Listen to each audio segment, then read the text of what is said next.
30.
Well, it's a very good morning, or what's left of it, here at Sydney Motorsport Park for the opening round of the Trophy Series for several of the categories that didn't quite make it to SRO or Supercars this year with the changes that have been going on with those arrangements. Also, hello to those who are watching on our live stream, whether it's in Australia or anywhere else around the world, so it could be evening, afternoon or morning.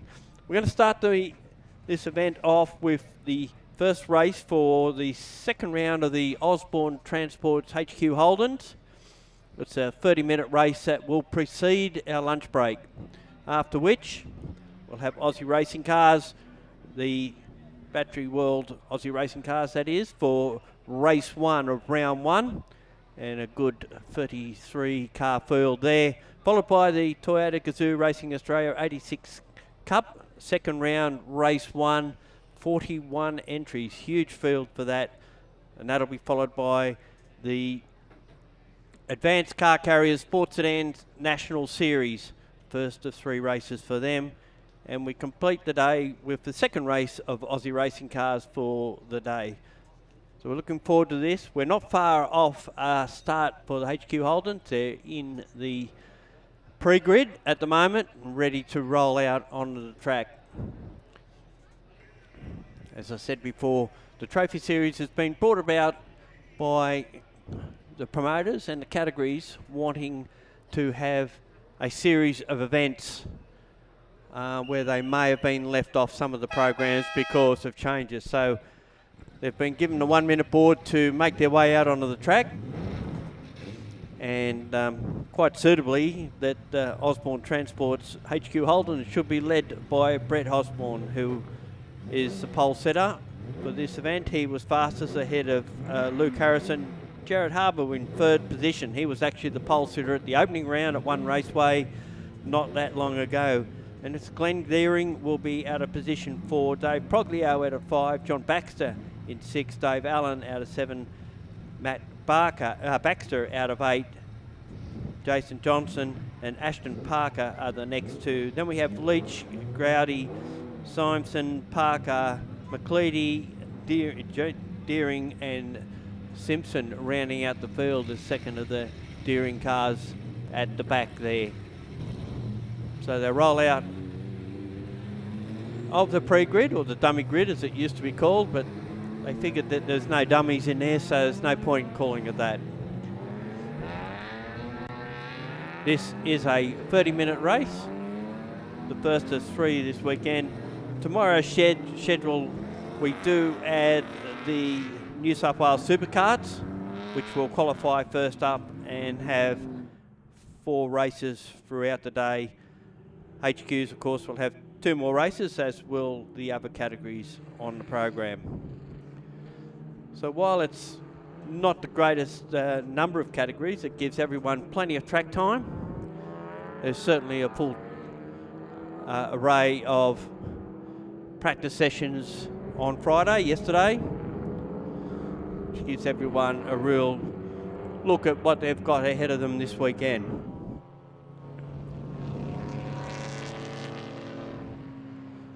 Of course, all races, or most races these days, are time certain, and the time begins as they leave the pre-grid. So we've, by the time we get to the start and get going, we'll be about 3 minutes already through, and that way we can maintain a track schedule to the second almost. Fair bit happening on this weekend. Lots of activity on track around the country. We've got 3 state championships in 3 separate states. We've got Race Tasmania down in Tasmania at Timmins Plains, and the Rally of Canberra down in the nation's capital. So you cannot be starved of motorsport around the country today. Those state meetings are in Western Australia at the Collie Motorplex, in South Australia at the Bend Raceway, and in Queensland at Morgan Park. But we're here at Sydney Motorsport Park with a mixture of national and state categories. The three state categories. There's New South Wales Sports Sedans running in conjunction with the Advanced Car Carriers National Sports Sedans. We have HQ Holdens, which we're out on track now, and of course the Superkarts, which we'll see for a qualifying and 4 races on Sunday. The cars make their way around the top of the track. Brett Osborne leads the way. The Osborne Transport cars finished first and second at one raceway, even though Jared Harbour was the fastest qualifier. Had a bit of a hiccup about a third of the way into the first race and slipped back through the field, and then had a broken gear lever in the second race, so his weekend, while starting out very strongly, sort of dissipated with a couple of dramas. But there's no denying just how good Brett Osborne is in these cars. And actually, he's double dutying this weekend. He's also racing in the Battery Worlds Aussie racing cars in the familiar number 86 Aussie Racer, Camaro bodied car in that field. And we'll get to that later, of course. So they're all gridded up, waiting for the green flag at the back, and we'll be underway. The first of 3 races this weekend.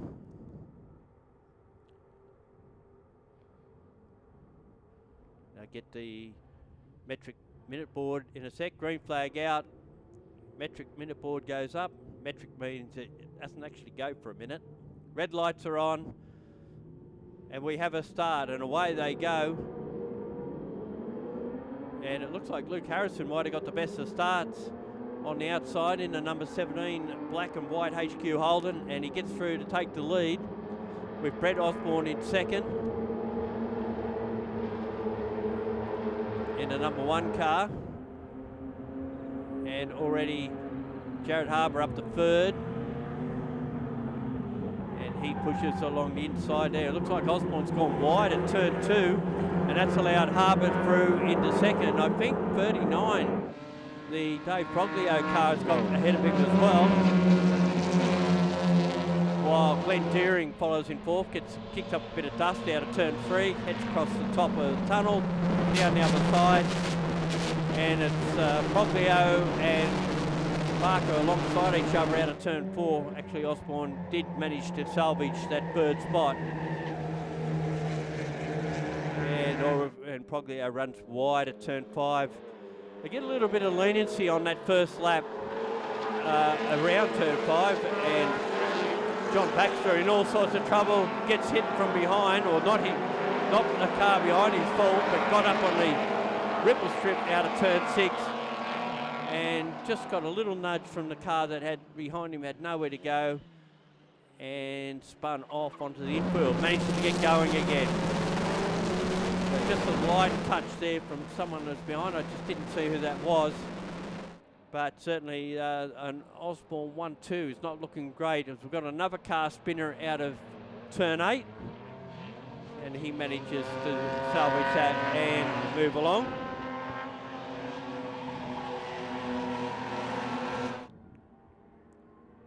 Meantime, it's Harrison that leads the way. And Osborne already got a great run out of that last corner, moves down alongside, gets a bit of side draft and moves ahead of Harbour, takes away second position. Gap between the two at the end of that first lap, 0.8 of a second. So it's been a great start from Harrison to lead the first lap round of this first race. And we've had the number 4 go very wide. Glenn Deering massively off track at turn 1, but manages to salvage it and holds on to 4th spot, just in front of Dave Proglio in 5th. Got a bit of a gap back then to Matt Baxter, and following him would be the Jason Johnson car in position 7. Dave Allen and Dave just lost that spot actually to Darren Parker, and it was the 12 but unfortunately had nowhere to go. That was Dave Allen, who just nudged the back of Baxter at turn 6 on that previous lap to turn him into a bit of a spin. Nothing he could have done about that. Right on the back corner of that car. So Harrison continues to lead, but Brett Osborne was fastest in that first sector of lap 2 by about 0.3 of a second. The fastest of the race so far, and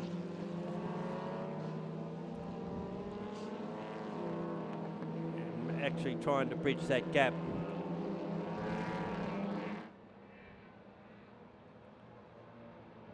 So we've seen a change of lead. Osborne's gone through and missed that. Harrison must have had a bit of an error at turn 8, I think, because it wasn't close enough to, I would have thought, to have actually got him. But Brett Osborne out where he normally is, out in front as they come down to finish lap 2. He leads the way with Harrison in second, Harbour, Glenn Deering, Dave Proglio, the next one through. That group of 5 has certainly got away from Matt Baxter in the next position, followed by Darren Parker, Dave Allen, Ashton Parker. Car 8 is in 11th position, that's Adam Leach.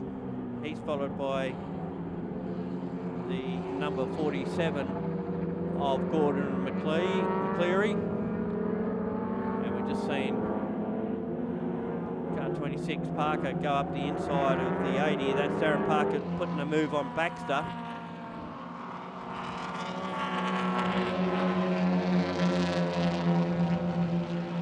That's Mark Baxter's car, of course. Gets that spot away. And just behind them, Dave Allen in the number 12. Ahead of them still at this stage is Johnson and Parker. Just watching this bit of a dice. This is where the action's happening.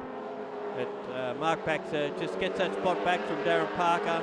Dave Allen in between. Those three are locked together at this stage and have a little bit of a gap on Ashton Parker in the number 40. They come around through turn 7 down to turn 8. Nothing between those three at the moment. A little close, you can actually see a few little battle scars on the number 12. Dave Allen, where he had that a touch he couldn't avoid, really. I think they're actually making a little bit of ground on Johnson as well at this point. Meantime, half a second, Osborne leads Harrison at this stage, coming up to complete the third lap, still with some 19 and a half minutes of this race to go, so lots of time left in it. And this dice we were talking about before still going on as Allen moves down the outside of Parker to try and take that spot away. Is he close enough to try and make a move on Baxter as well? Not quite, so he does move up a spot. And that does put him into 8th position. Meantime, Ashton Parker's pulled in both those as well, so he's got into this scrap as they come through turn 3 and head up over the bridge for the 4th time. And Baxter got that many to hold that spot, but has he now as they go through turn 4? Allen moves down the inside, takes that spot away. Darren Parker tries to go with him, but he's on the wrong side of the track for turn 5. And already Dave Allen has been able to move away, get a gap on Baxter, who now has to look out for not one Parker, but 2 of them, because they're both right on his tail as they head up round the back of Corporate Hill through turn 7. Nothing's changed much up the front. Osborne, Harrison, Harbour, Deering and Proglio maintain positions. Johnson now will come under threat from Dave Allen. And we can see from our vision that those 4 cars are not that far behind Johnson.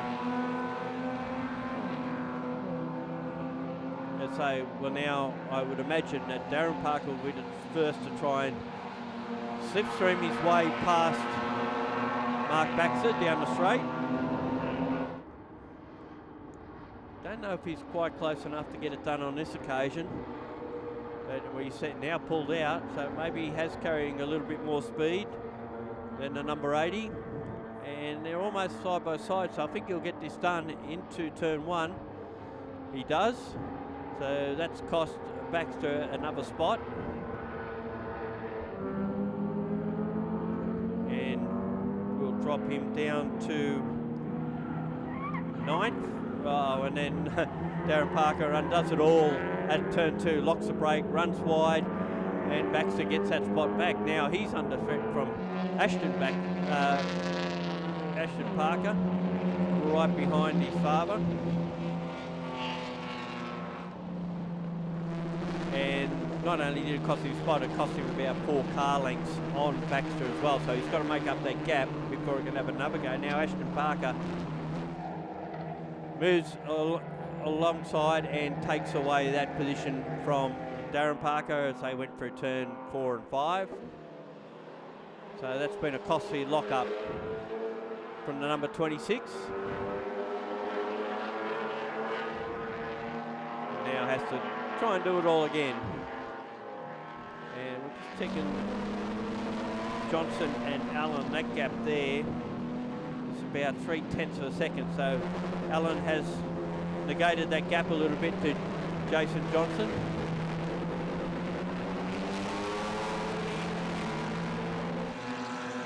And we can see that he's right on the tail of the red number 10. As they go up through the top part of the track. We're still watching this three. This has been the dice of the race, and unfortunately Mark Baxter's been caught up in all of it and generally being passed, but then being able to get those spots back. In the meantime, Allen tries to go side by side with Johnston, but he can't quite do it, so he has to settle in behind as Ashton Parker makes a move and tries to bring Darren Parker through with him. So Ashton Parker gets past Mark Baxter as they head into turn 1 and pulled away a fair bit quite quickly. So the Parker cars are carrying more speed through turn 1, or as they get that momentum by getting past. And Ashton Parker has not made the same mistake that Darren Parker made and holds that spot. So just ahead of them, it's Jason Johnston and Dave Allen fighting it out for what will be 6th and 7th, or 6th if whoever wins out of this dice at this stage. They go through turn 5 and head towards turn 6. And Allen did have a look. I think that was probably just to see if he can unnerve Johnson just ahead of him. Not quite close enough to actually make a move, but I guess if you've got someone looking in the mirrors, you can try those things to try and unsettle them a little bit. But certainly Allen having a little bit more pace at the moment, but to be able to pull that bit of a gap back and get the job done. And then Johnson runs wide out of turn 8. They're side by side as they head to 9 now. And I think the inside running gets him at least a car length in front, and he's been able to hold position. So Allen has been the hard charger of this race, although Johnson comes back at him at turn 11 and gets that spot back. They'll run side by side out onto the straight with Johnson back ahead as they head down the straight. And again, it'll be a side by side run between the two of them, but track position belongs to Johnson, and he's able to sneak his car back in front. And in the background, I see there that John Baxter's made up all those positions he lost on the opening lap, and he trails Mark Baxter through turn 1, having got past Darren Parker, and now looking to make a move on Mark Baxter at turn 2. Pulls out of it, and Ashton Parker's been a big lose. He stayed out wide. I think he might have an issue. He's allowed all 3 of them to get past him. So come out of that corner and head up across the tunnel once more.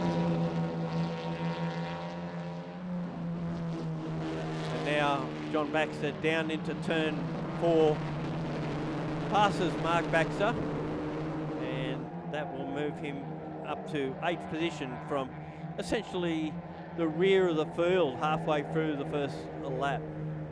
So it's been a good fight back. How much further can he make up? Can he get to the next two, which is Johnston and Allen, where Johnston still leads the two, and John Baxter quickly moved away from that 3, so he's certainly got pace on them. He finished 2nd at the opening round behind his teammate Brett Osborne at One Raceway. So it's been a good fight back, and in the meantime he'll start making inroads in, particularly as these two are probably dicing just up ahead of him. That's Johnston and Allen, and that battle continues. Now Allen is close enough to have another shot as they go down the straight, and he is right behind the red number 10 as they come out of that top corner and head down the straight and potentially get side draft down the straight, a bit of a slipstream and then potential side draft.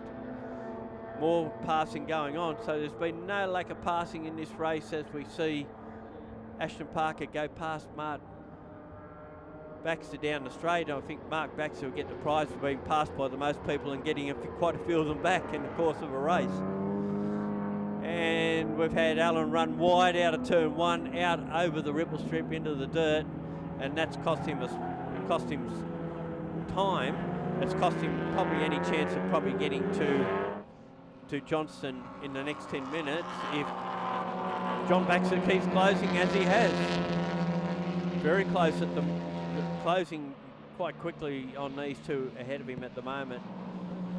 And Allen has certainly had the pace to probably get this job done, but has just had a couple of hiccups of running a bit wide it's cost him spots.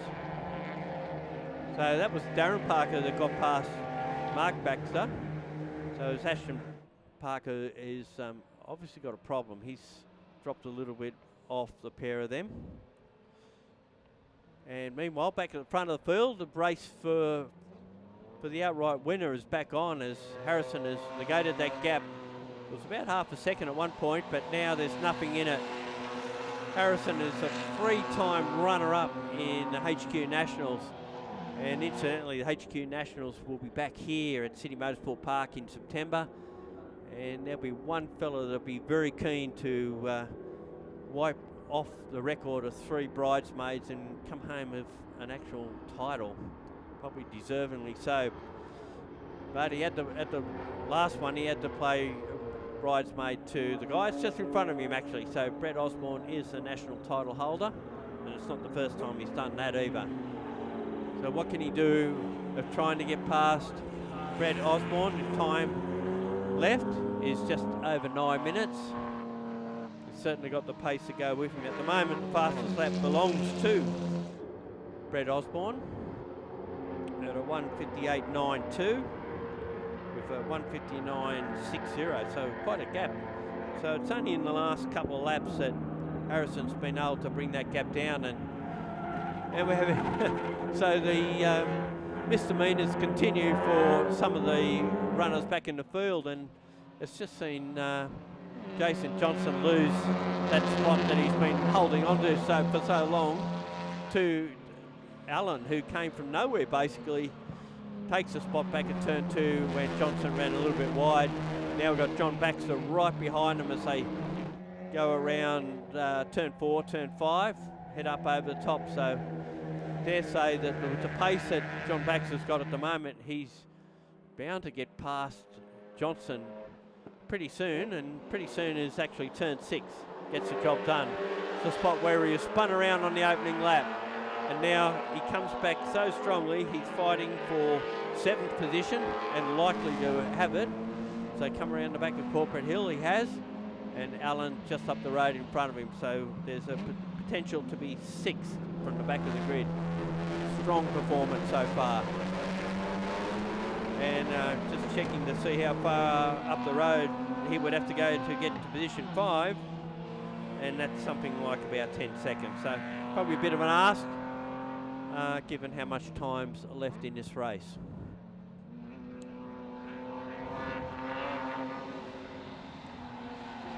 We'll come out to complete the 10th lap.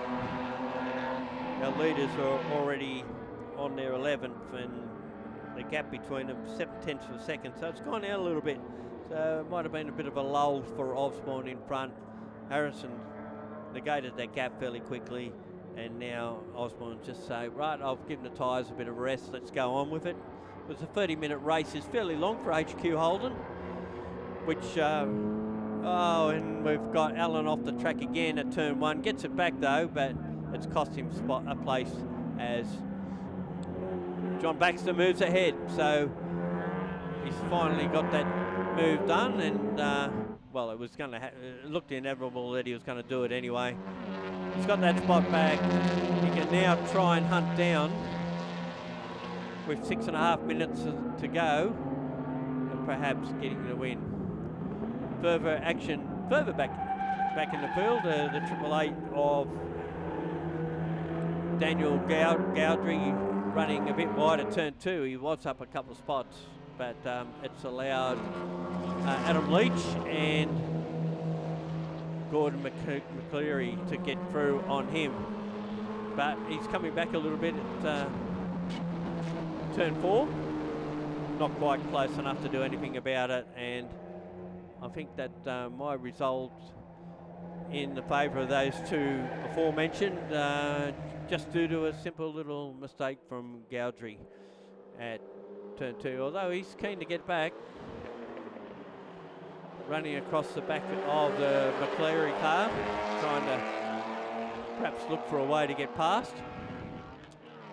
Not quite close enough, although he ranges alongside. He's just, if he can hold position, he can't on the outside at turn 7, which would have given him a good run down to turn 8.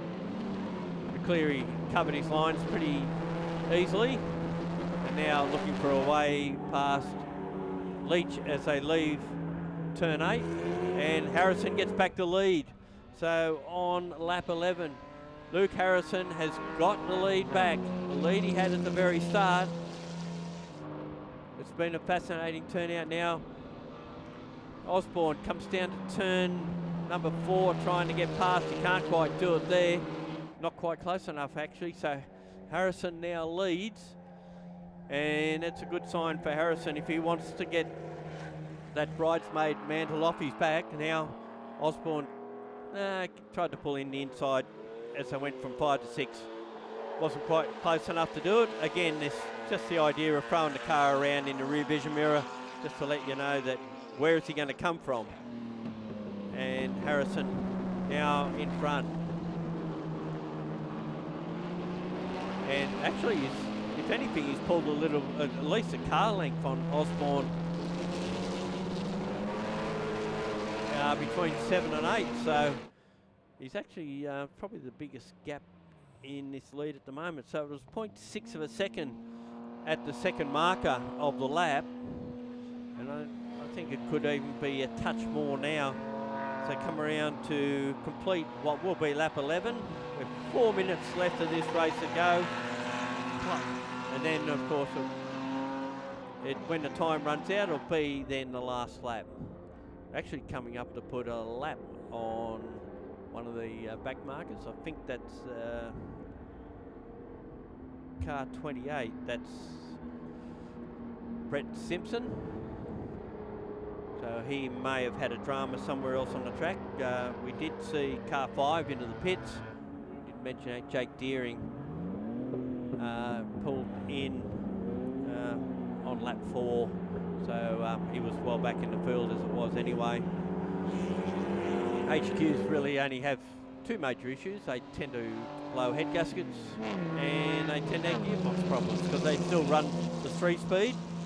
Generally speaking though, it's floor mounted shifter rather than on the column.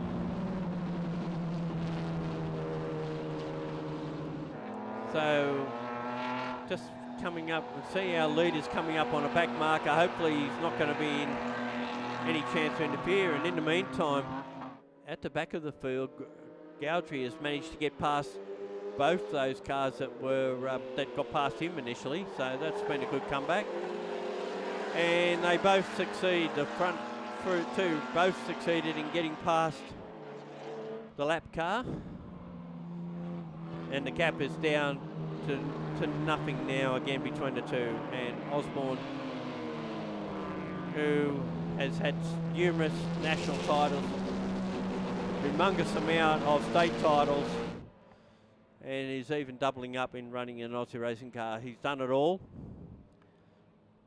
But can he win this race? That's the next question. They come around to the top of the track again. And it's the Sainty number 17 HQ, the black car that leads away from the Osborne Transport's HQ, the number 1 plate on the side of that car in the Osborne Transport's HQ Holden category. They come down to cross the start-finish line to complete lap 12. And if you're watching on the live stream, I don't think that was a passing move. That was just to get some air into the front of the car and, if anything, try and unnerve your rival that's ahead of you. And Harrison holds his line into turn 2. Gets on the juice pretty quickly out of 3 and maintains that gap between the two. Actually, the first half of the lap seems to be more in favour of Harrison. The second part of it goes with Osborne by the look of it. And on that lap, there was 0.3 of a second difference to that first sector. And Harrison got a bit loose coming out of 4, so that might not have helped. Be interested to see what it is at the end of the second sector, because I tend to think that it may favour the latter. Harbour still in third, and he's actually matching their times at the moment. It's just that the gap's blown out a bit.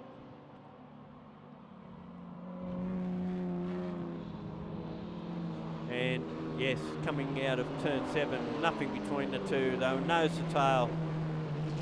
Now through turn 8, and Harrison holds the line. You can use the slow line. There's nowhere else for your rival to go. And here we go. Osborne having a look as they run to turn 9 and gets alongside. But he's on the wrong side of the track, or can he stay out wide and hold that spot? Looks like he whizzed, but he's ran wide as well. They come through side by side through 10 and out of 11, and Harrison will hold on barely, because if anything, Osborne actually had the lead there for a while. So and Harrison wasn't going to give him any of the side drafts as they run down to the checkered flag. It's going to be so tight in this, and I think Osborne got it by 0.497 of a second. How close it was. Got the draft. Harrison tried to pull out of that draft, move across as quickly because he could see what was going to happen, and unfortunately wasn't able to capitalise, and Osborne got him.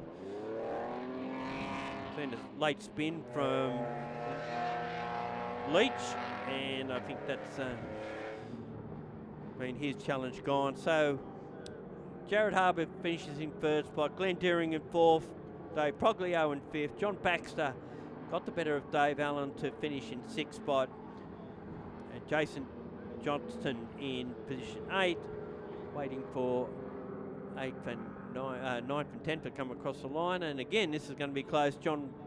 Mark Baxter just getting ahead of Ashton Parker. Darren Parker, the next one through. And then we've got the dice further back with Daniel Gowdry and Gordon McCleary, the next two through. Well, when they get back to Parc Ferme, we'll have a quick chat to our winners, and then we'll have a quick lunch break before we get into the racing this afternoon.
Here with the place getters in the first race of the second round of the Osborne Transport's HQ Holdens, and in third spot was Jared Harbour. Now, you were the pole sitter down at the last round, went close this time, looked like you had a really good start. What happened from there?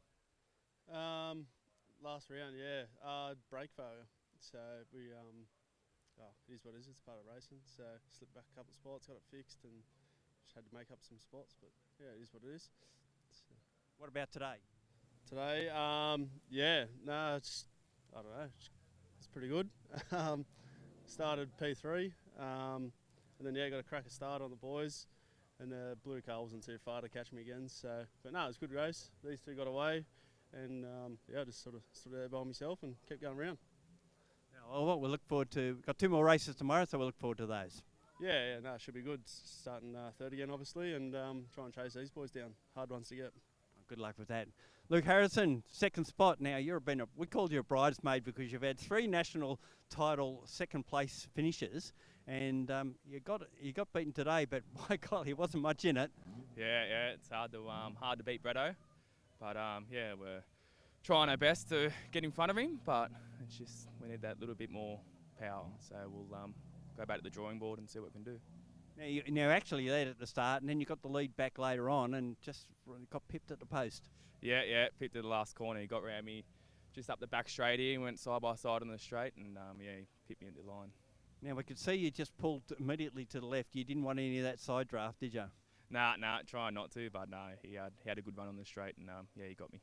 Well, all best for, let's hope we can see a change come tomorrow. Yeah, hopefully. Brad Osborne, another winner again. National titles to your belt, state championships to your belt, and first round was yours as well. So now you start off the second in the ideal way, although it was closer than you probably thought. Yeah, like you said, round 1 was good for us. Jared pipped me for pole down there, so I had a bit of a battle on my hands down there, but managed to get the round win. Today got pole. Luke got me off the start. I had a bit of a dud start, to be honest. Got him back on, I think, the second lap, and then let him for a fair bit of the way, and then he got a move on me at turn 2 later in the race, and we're just lucky to get a good run in the last lap and get past him. Were you mindful of that side draft? Yeah, definitely. I mean, these cars are renowned for, you feel it a lot. We've had that. I'm been on both sides of that many a time, so definitely as soon as I saw out his nose in front, I thought if I could get to his side door, he might pull me past him, and that's sort of what happened. So the plan now is not to let him get that close, or? Oh, that's always the plan. It just doesn't work out that way, unfortunately. He was just so fast that race. Like I said, got me towards the end, and if things went differently, could have easily won that race. So. Oh, well, we wish you all the best for tomorrow, and hopefully we get some more exciting HQ racing. Thanks for that. Looking forward to tomorrow. Thank you. Okay, we'll be back in about half an hour's time with what will be the rest of the Trophy Tour program for day 1 of round 1.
come from? It's just walked off.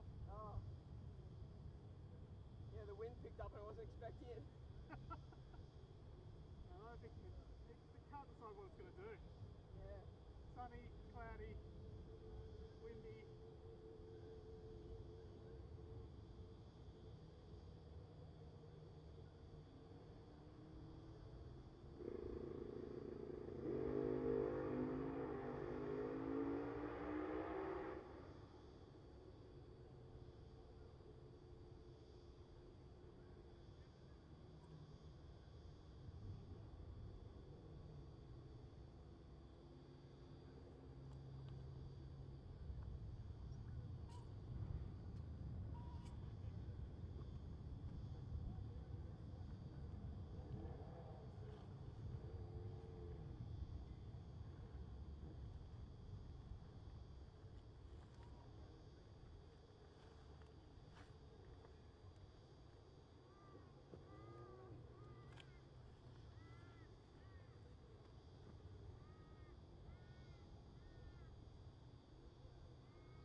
Well, the afternoon sessions or races for round one of the Motorsport Australia Trophy Tour is about to be underway, and it is the first race of a brand new season of Battery World Aussie racing cars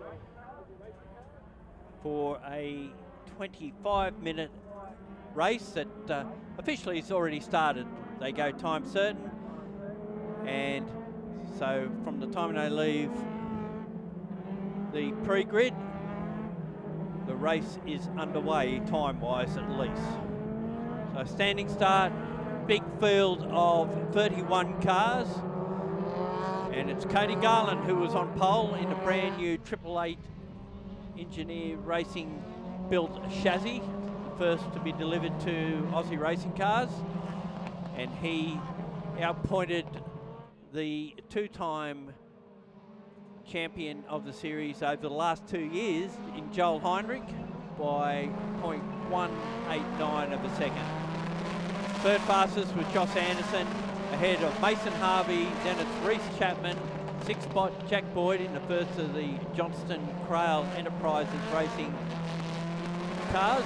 Unfortunately, the second car came into the pits at qualifying, that's Ashley Johnston in 15th, came back with the car on 3 cylinders. So they were a bit worried whether they'd actually make the race, so we'll just wait and see whether they have or not.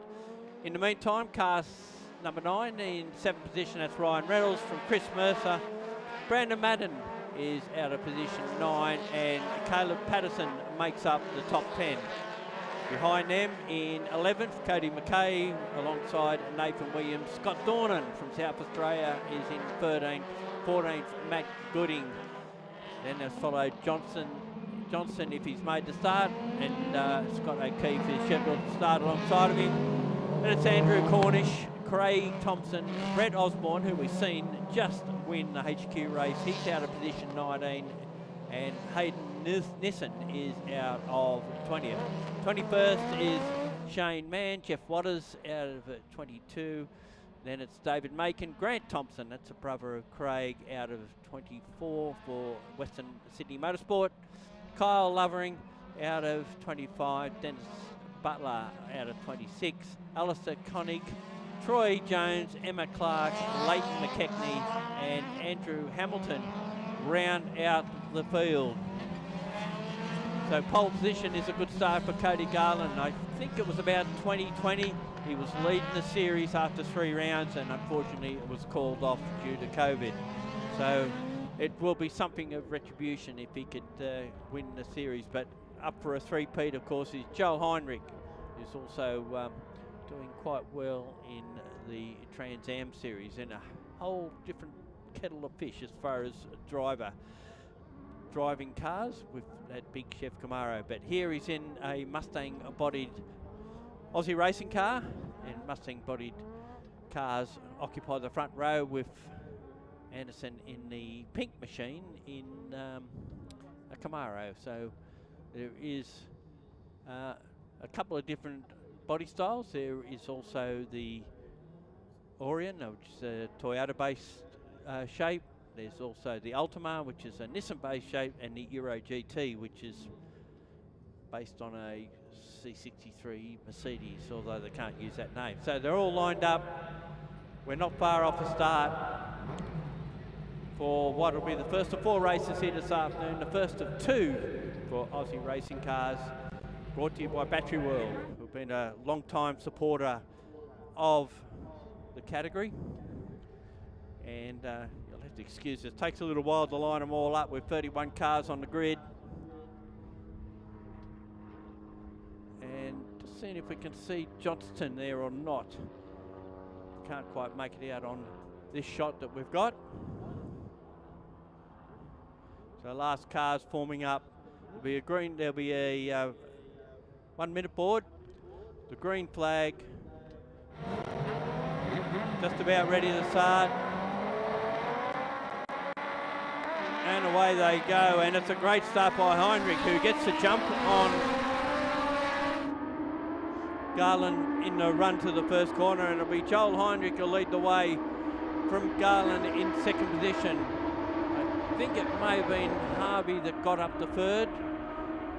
It is Mason Harvey in fourth, although someone's come down the outside to take that position away, or tried to take that position away, wasn't able to do it. So the top four qualifying are the top four in the pecking order, but not necessarily in the order. Jack Boyd has picked up a spot, he's up to fifth. The car's six for Boyd, out of the same starting position. So it's Garland in second spot at the moment, and already one in trouble. That's Craig Thompson in the Thrifty Car Rentals Western Motorsport entry. The bonnet's half hanging off it, so that's probably the only problem, and it can't drive over the top of it. So unfortunate for him. Anderson got a little bit out of shape out of turn 7, but holds position. That car stopped in the first session yesterday with a flat battery, but they managed to get started again, and he's actually dropped the spot there too.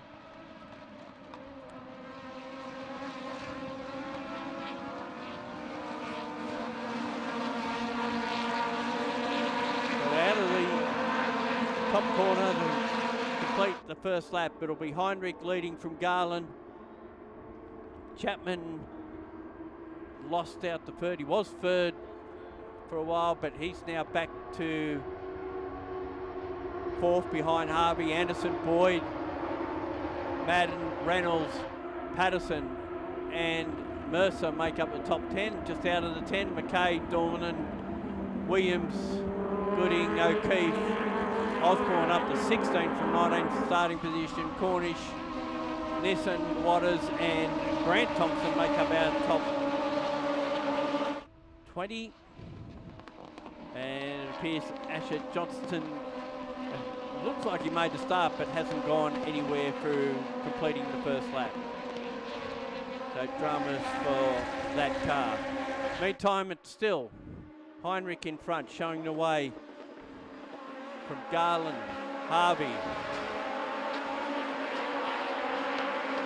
Attempted move there by Dornan to pick up a spot.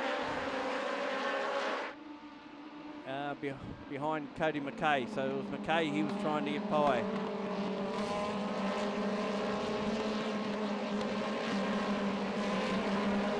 '95 goes through turn 8, that's Nathan Williams. He's been around in the category, been up towards the front in the past. Currently running in 13th. Dornan picked up spots from the start. Very well behaved through the first 2 laps of this race. So 2 laps down, Harvey in third still behind Heinrich and Garland. 0.8 of a second splits the first 2 with another half second back to Harvey in third. Dennis Chapman, Anderson, Boyd,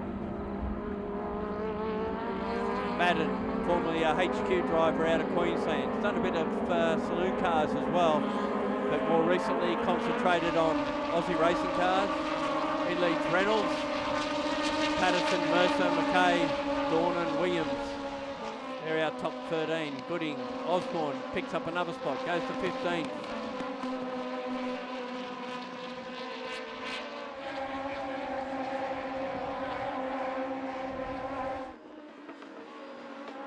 Move there. Might be problems for Anderson. He's slowed coming out of into turn 6 and out of turn 6. So Cornish Motorsport Camaro in dramas now. Flat battery yesterday. I wonder if they're having the same problem today. Alternator related, perhaps. That's causing the battery to go flat. But unfortunately, after qualifying third, he's out of the first race. Makes life difficult because you could have come from the back in race 2 later today. He's pulled up out of turn 6, hopefully in a fairly safe area that won't be a necessity to call a safety car.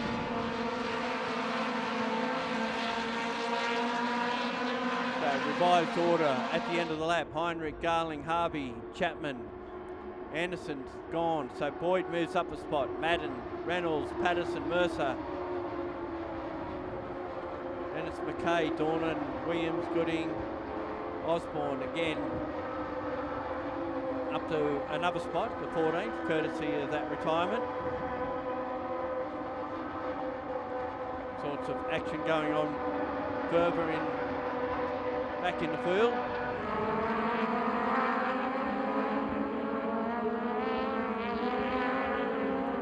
This group headed by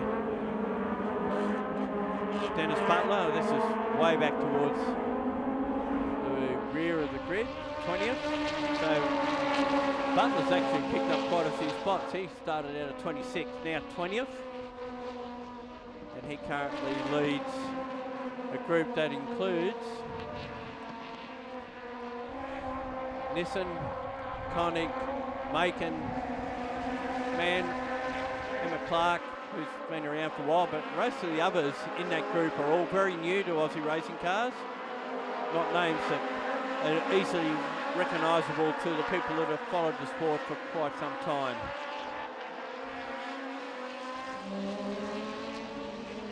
So we're on the 4th lap and we're almost up to the halfway distance of this timed race.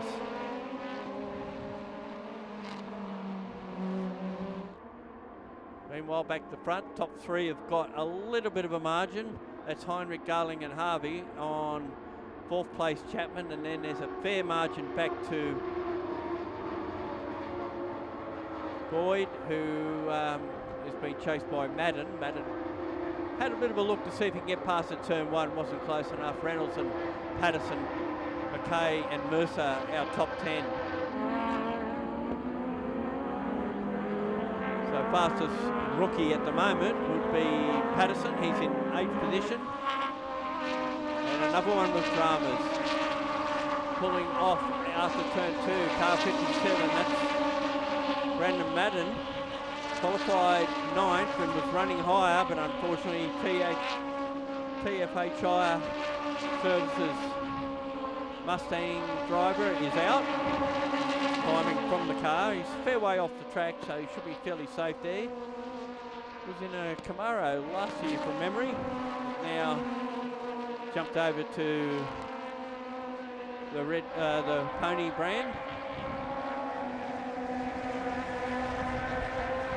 And unfortunately out of this one. Well, again, we've got a revision of our order because of that. Heinrich still leads. The gap is 9/10 of a second at the moment. He's unclipping and having a bit of a look about what the problem is. A little bit of smoke coming from it, so hopefully that's not a fire. And he's having a look under the engine compartment of that vehicle. Heinrich's actually managed to pull a fair bit of a gap now on Garland and Chapman. Beg your pardon, on Harvey in 3rd. And then that gap back to Chapman in 4th spot. Boyd up a spot now with 5th position. And as I said, Madden tried to make a move on him on the previous lap of turn 1, but unfortunately it was a bit more costly than he would have reckoned on. So Heinrich again has shown why he's so good in these cars. He's out in front, he's pulled a bit of a gap, and he's left Garland and Harvey to fight it out for 2nd position now. These have all been the strong contenders out of 2024, and it's appearing as though they will be in 2025. And we've called safety car, so this will negate the pace and close everyone up. And there's another car that's lost its front clip. I'd love to tell you the number, but it's not there to be seen anywhere. And that car's fair way down the order. It is one of the Mustang bodied cars. I wonder if there was a Could have been an incident with Craig Thompson early on, perhaps. It's caused because he had a front clip problem as well.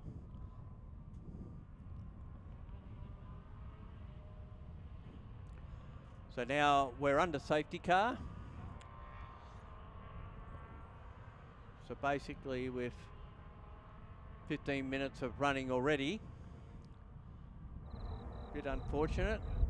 It shouldn't take too long to get that car because it is at turn 3 and there is a back entrance to the pits at turn 4.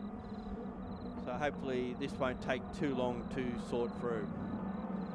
Update on the running order. Heinrich leads the way from Garland with Harvey in third, Chapman, Boyd, Reynolds, Patterson, McKay, Dornan, Williams in 10th, then it's Mercer, Gooding, Cornish, Osborne, O'Keefe, Grant Thompson in 16th, Waters, Loving in 18th, Nissan, Macon rounding out our 20th, and then it's Butler, Mann, Koenig, Clark, Jones and McKechnie.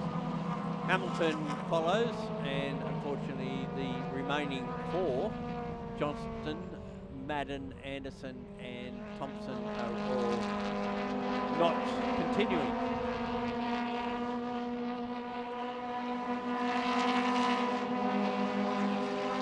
So there's no concern with the ambulance people being there. That's just mandatory that they would check out that situation and make sure there was no drama, and Brandon Madden standing up on the wall there, indicating that he is quite okay.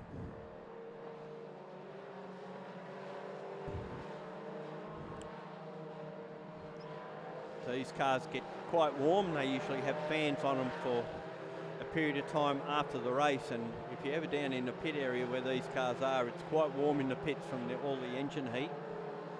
They are water cooled these days. They were air cooled initially, those Yamaha engines, but they are now water cooled. And it's been quite a successful series.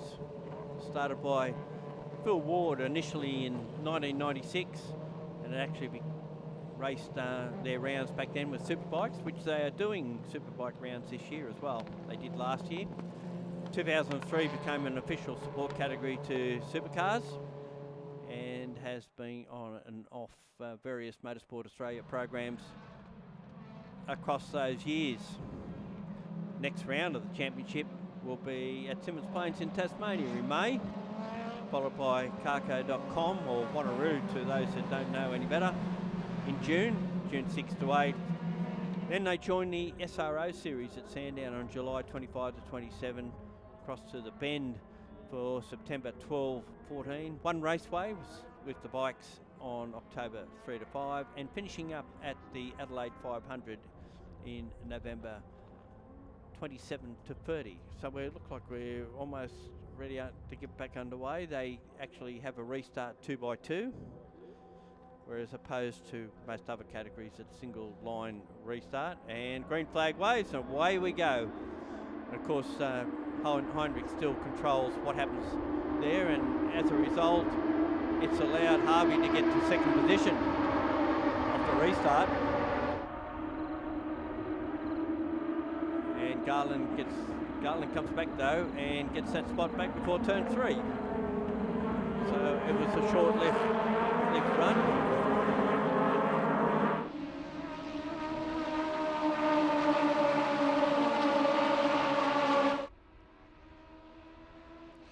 Heinrich in front, Garland second, Harvey in third,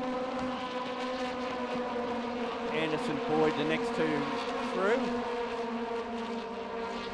followed by the rookie Patterson in position 6, Dornan 7th.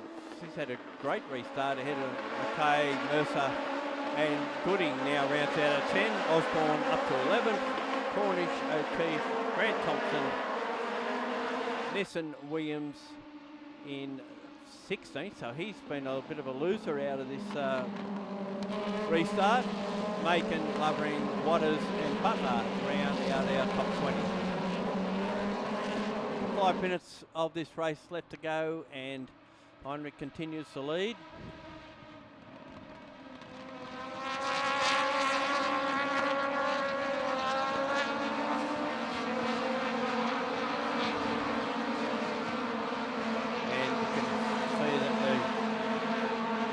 group.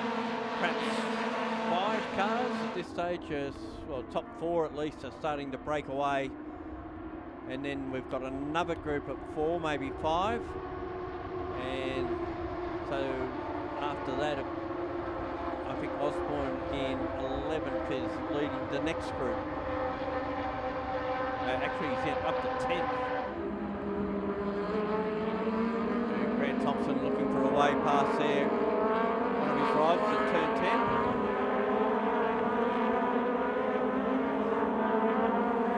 Car 7 trying to make a move up the inside of one of his rivals out of 2. And I don't think he actually managed to pull it off.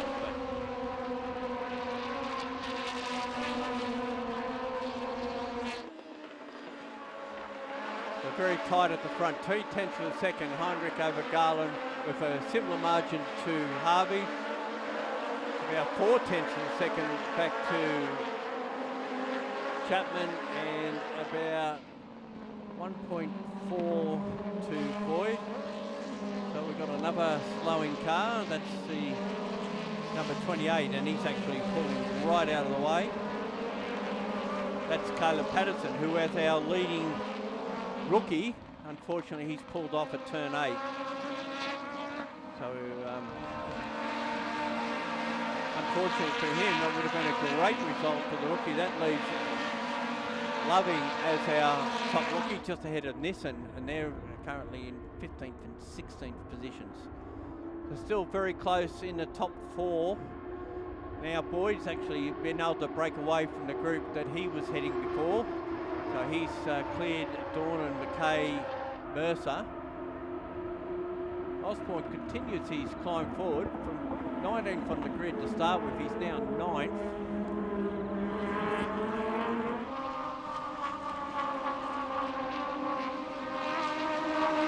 Interesting to note too that the Madden car's still there, so the safety car probably wasn't for him, or else I would have brought that car back to the pits. There must have been another incident somewhere that we haven't seen. But Osborne hasn't been able to get away.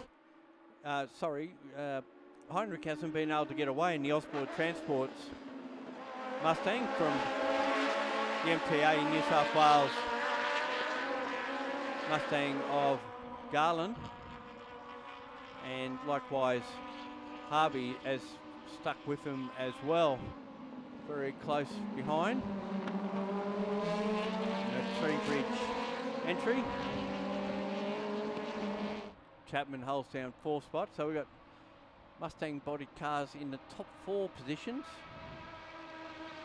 Boyd in 5th. Now, McKay, Garland had a bit of a look at getting past Heinrich at turn 11. Ducked down the inside, wasn't quite close enough to pull it off. Pulls back in behind. So he's quite serious about trying to get back to the lead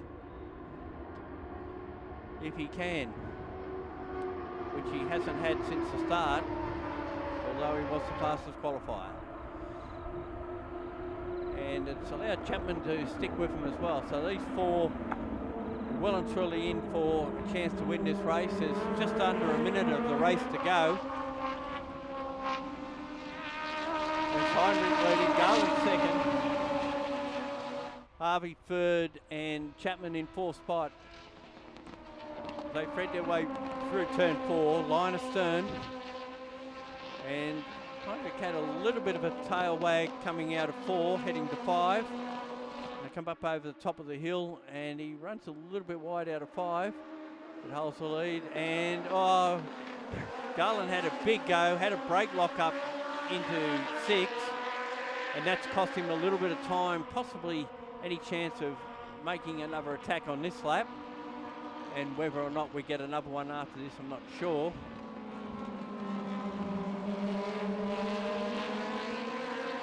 And Garland runs a little bit wide out of turn 8 as well, and it's allowed Harvey and Chapman to get right on, particularly Harvey, right on the back of him as they come up to the final set of corners.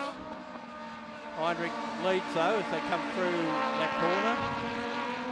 I'm not sure whether this will be the checkered flag lap. It looks like it is. The checkered flag is out, and Joel Heinrich will kick off his 2025 season in Battery World's Aussie racing cars with another win. Garland gets second, and Mason Harvey comes across the line in third, just in front of Reece Chapman, with Jack Boyd into fifth, Scott Dornan in the sixth, Cody McKay in the second, in the seventh. Then it's number 19 of Chris Mercer into ninth, and Andrew Cornish rounds out our top 10 behind Brett Osborne, probably the driver of the day to pick up 10 positions. Gooding is in 11th, O'Keefe in 12th, then it's Grant Thompson in 13th, Macon, Nissen, Bartlett, Lowering, Waters, Clark and Connick round out to 20. After them it's Marin, Jones, Hamilton. Nathan Williams obviously had some dramas to finish in 24th. McKechnie in 25th. Johnston was classified a winner, so he must have went out late. That's all I can assume there. In 26th position. Patterson, Reynolds, Madden, Anderson and Thompson were the non-finishers.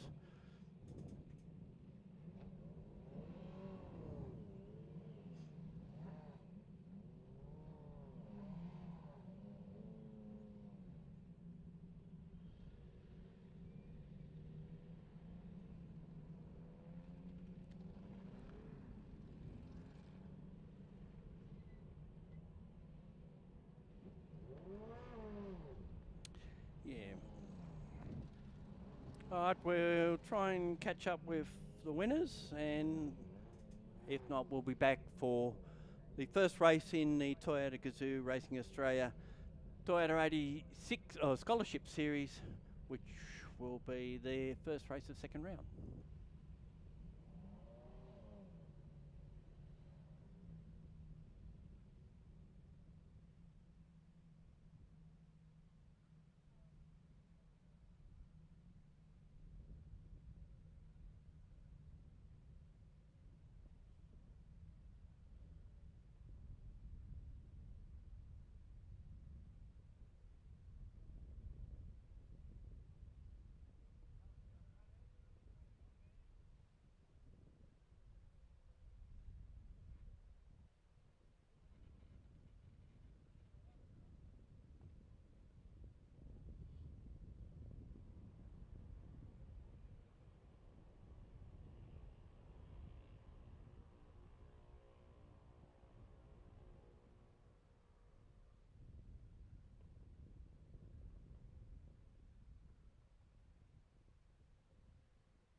Well, it's a huge field of Toyota Gazoo Racing Australia Scholarship Series cars here at Sydney Motorsport Park for the second round of the series. First race this afternoon, a 20-minute race. And when I say a huge field, they had 39 at Phillip Island. They've surpassed that. They've got 41 here at Sydney Motorsport Park. And just having a quick look at the grid before they start this one. Qualifying was held in two parts, with the slower 50% out early and followed by the faster 50% after that. Now, out of all that, it was Alice Buckley in the Castrol AC Delco entry that was fastest, ahead of Charlie Parker, that's the grandson of Greg Crick, in position 2. Jake Schwerskitz was out of position 3. He was the fastest qualifier down at Phillip Island. Jordan Freestone, who's the series leader after the first round and running out of Sedans Racing, the first of their 4 cars, was in position 4. And then we've got Oliver Wickham, Ruben Dan, the second of the Sedans Racing Team cars, out of position 6. Zane Rinaldi, who we've seen race in Scholarship Series and GR Cup previously, as similarly so to Buckley, who's doing both. He's out of position 7. Byron Lulu for 99 Motorsport, the first of their cars, out of position 8. Pip Casabine, 9. And Liam Jurgis out of 10. Will Longmore, who was one of the front runners down at Phillip Island the previous round, he's out of 11. Anthony Capobianco is next, followed by Ashton Caddick. Tyler Cheney, whose dad this weekend is racing in Trans Am down at Symmons Plains. So Tyler's been left on his own up here. I think he missed the first round because his father Graham was racing at Winton that weekend. Salvatore Imbrogno is out of 15. Ben Halliday, James Siddlin out of 17. Kay Davey, who is from Team Racing Together, is out of 18. Roman Nasser, the first of the Racing Academy drivers, is out of 19. And Hay Bartlam is out of position 20. Right, well, they're all lined up, and we've got a green flag at the back. Red lights are on, and we're ready to go. Front row get away, and it was Parker who was the best of the 2 off the line and takes the immediate lead as they head down to turn 1. Parker's got a good size gap too, as Buckley now under pressure from the 2 on the second row. Schwertzkopf and Freestone in the run down towards turn 2, and there's all sorts of not pushing, but juggling for positions back in the midst of all this.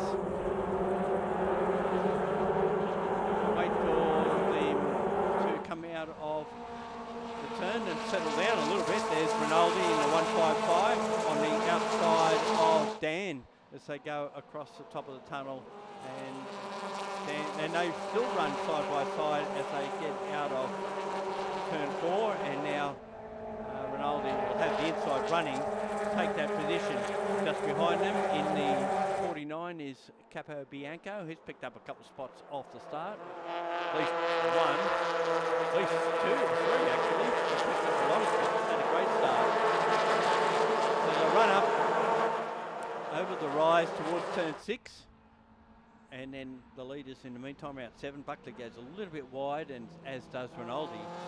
Lucky that they've got that concrete area off the other side of the yellow line, or else there was a bit of a ditch formed there. I think back when S5000 were running, and of course quite a bit of heartache for those guys back then.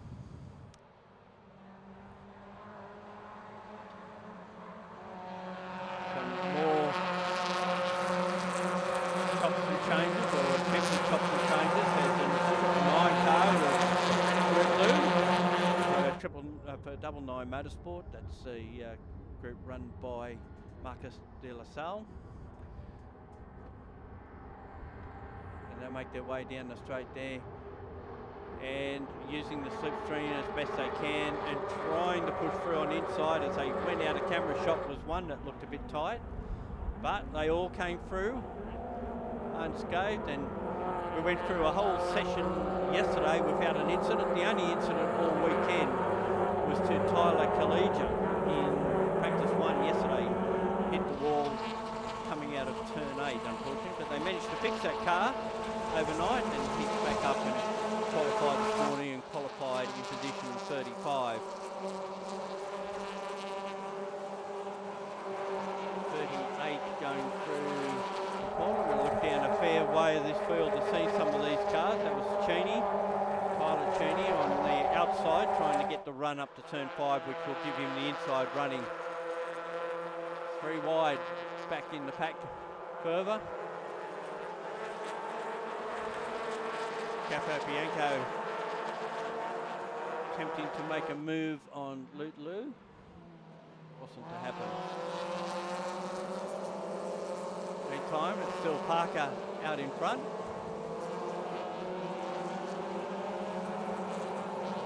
And that was Ben Holiday in the number 9 going through. Started out of 16th, has picked up 3 positions in the first couple of laps.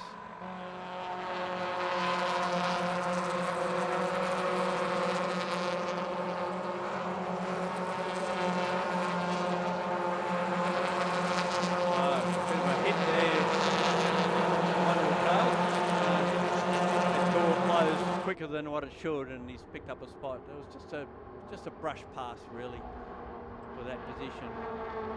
It's so many cars, but it's Parker in front, Buckley in second. The gap between the two of them is only 0.3 of a second. Then it's Freestone, Scherska, Wickham, Burgess, Rinaldi, Dan in 8th, Longmore 9th, Cheney 10th, Lou in 11th, Capo Bianco 12th, Halliday in 13th, Thornton 14th, Paddock, Davey, that's the racing together team from backed by Norwell Motorplex in Queensland. It's Paul Morris and co, but unfortunately for the team there that they're down in Tasmania, so they've had to bring in a couple of standby people to help out there, and I did notice some people down there, the likes of Roland Dane and Declan Fraser, and certainly a few others there that are well known around the Norwell complex and always helping out, getting involved. Brady Kostecki, another that was casting an eye over some of the people they're sort of looking after and mentoring this weekend.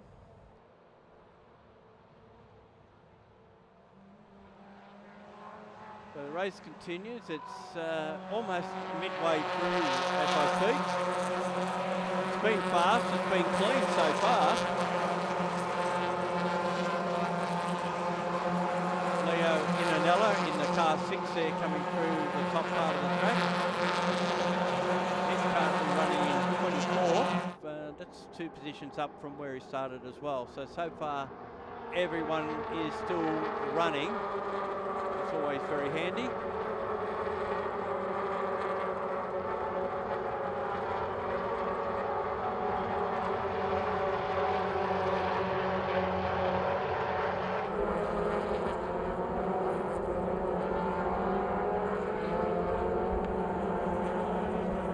Another interesting runner in there, the 68, which is Max Walton. I believe it's the son of Chris Walton. When I say clean running, the 43 has got some damage. A little bit of nose to tail there with someone, I suspect. But Max Walton is a KA2 Australian car champion. And there's been an incident there where Dan has been helped around. There's a fair bit of damage on the road. Hopefully he can get going. And it was touch up with Rinaldi. And Rinaldi's got damage on the front of his car. So I don't think he'll be able to run as Lua tries to find a way through there. That tyre rub won't last too long because they're all metal. They're not carbon parts. They're actually full metal, and he's basically, well, he'll get pushed out of the way if he doesn't get out of the way. And there's a whole group of cars itching to get past, and you can see that's going to happen. So might be a bit of toe in on that left front wheel of that car as well. So hard luck for Rinaldi, who probably didn't have the luck he deserved in the PR Cup last year. Certainly was a very strong XL performer in the past. Starting to get a little bit wild towards the back of the field there as well. You see him come down straight, and I think that's Will Longmore's carrying some damage as well. That's 84. So there has been a bit go on, basically unsighted by some of us. And that's Kay Davey in the Racing Together entry, and I believe that Roland Dane is on the headset for him this weekend. And if that's true, he's just coached him past one of his rivals, although that rival, which is Rinaldi, they no doubt tell him to get out of the way because he's coming through. In the meantime, that's allowed Ashton Catter to sneak up the inside, and they'll run 3 wide. And actually Davey's in a bit of an awkward situation here because he is being, I think, held up a little bit, but he does get a bit of a run out of that corner, and unfortunately not close enough, but he's kept position as the 17 moves in there as well. That's in Brogno. Picks up the spots as well. So it's Parker still leading, Buckley in second, Freestone, Schwerskopf, then it's Wickham, Jurgis, Cheney, Longmore in 8th with that damage, Letlew in 9th, and Halliday rounds out of 10. But we're looking here at positions 13 back, and that's chopping and changing because of the situation where Rinaldi just tries to salvage something out of this, and with damage, and another move there. That was, I think that was NASA trying to make a move on Cadec, and NASA the leading. Oh, and we're trying to change position for second there as well. It appears as though Freestone has moved up a spot, hence why he leads the series. So he's passed Buckley down at turn 1, holds that position now. Buckley will have to be careful because Schwerskopf is the next one. And as I said, there are more incidents going on here, and it's caused Cadec to turn around. As there was a bit of a 3 into 1 wasn't going to work. He was on the outside and got the short back inside out of that one. Number 2 having a good battle there is the 88. Oh, there's one stopped in the middle of the track further up as well. That's the 18. Just trying to see who that is on our timing. That's Ashton Cedars. That's the son of Dave Cedars. The third of the cars they're running this weekend, 3 or 4. I think, I can't remember who the last one is, but they're running 4 cars this weekend. And now we see Will Longmore under pressure from Tyler Cheney and Lure, and Liam Jurgis in behind there as well. So there's still plenty of action going on. We've still got 4.5 minutes of this race to go.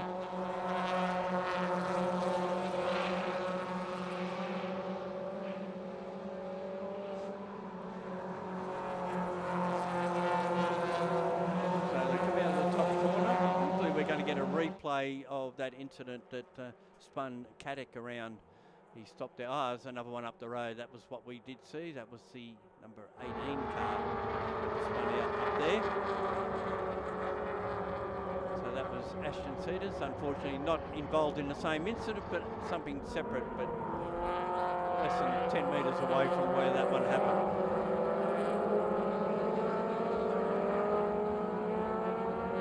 So Jurgis makes a move on Louis and holds that spot. And in behind him is Halliday making inroads as well.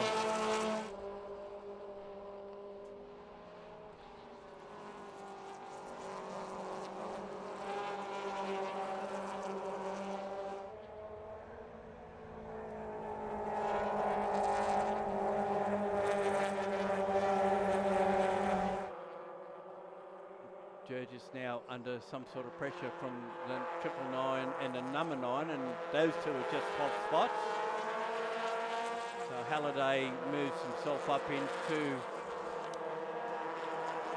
9th position, so they're battling for 8th, 9th and 10th, and actually it's allowed Little to get away a little bit. Jurges to get away a little bit from Little, although now we'll concentrate on trying to run him down in the time remaining. It looks like they've taken a bit of time out of this race as well, because the timing's now telling us we've only got 2.5 minutes left. And Rinaldi's still under fire from all angles there. There's a 64 in behind him, trying to find a way past. That's Taylor Heffron. And immediately behind them is McAfee and Demplewick, the second of the Racing Academy entries. 2 of them there this weekend. NASA in the first one. Those 2 ran here at a Motor Racing Australia series meeting in the Enduro, just to get some miles in before they knew they had to come back in. It was just before the Phillip Island round, so probably put them in pretty good stead. Now the smoke coming out of Rinaldi's car appears to be coming from the opposite side of where it was originally, so whether he's had another bit of a hit, I'm not sure, or he's now going to concede that spot to Heffron at least. So that's unfortunate for Rinaldi, who now finds himself back in 18th position. It's been a tough old run for him, and now we can see 99, that's McAfee making a run on him as well, and likely to get past. Watch him as they come out of behind Corporate Hill, and he has got past him. The next one on the list there will be Demplewick. He'll be keen to get past as well. 49 and 71 having a good dice as well. That's Capo Bianco and Craig Fortin. Now Craig Fortin started this race out of 21st. He's made up quite a few spots, up to 12th at the moment. They're 11 from 12th on the road. A good run, but mind you, with all the action that's been going on, it's probably unsurprising. So Parker's lead is out to over 1.5 seconds over Freestone. Buckley third, Scherskopf in 4th. Then it's Wickham, Longmore, Cheney, Halliday, Burgess, and Litlu making up the 10. Capo Bianco and Fortin the next 2. Davies up to 13th. Now, still where he qualified. Did qualify further back than that, so it's been a good run.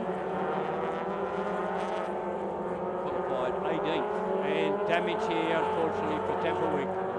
That's huge damage to the front of that car. And I think they'll flag this at the end of this lap. And he was in a battle there. Now they're running to the flag. I dare say it's the last lap. Buckley's going to try and get that spot back off Freestone. They come out of the corner. Meanwhile, Charlie Parker out in front will score his first race win in the Toyota Series. He's well clear as they come out of that last corner. Still very close to second and third. And the checkered flag should be out on this one. Checkered flag out. So Charlie Parker will pick up his first win, and a commanding performance in the end from the Tasmanian to take the win from Jordan Freestone, with Alice Buckley in third. 4th spot will go to Oliver Wickham, just in front of Jack Scherskopf, who dropped a spot there towards the end. Will Longboard, Tyler Cheney, Halliday, Litlu got ahead of Jurgis before they got to the checkered flag. Then it's Capo Bianco, Fortin, Davey, Nasser, Imbrogno, Walton, Heffron, and a hell of a lot more cars, but we can't get down that far in the time we've got. We're going to take a break. We're next back up with the first race of the Advanced Car Carriers Sports Sedans.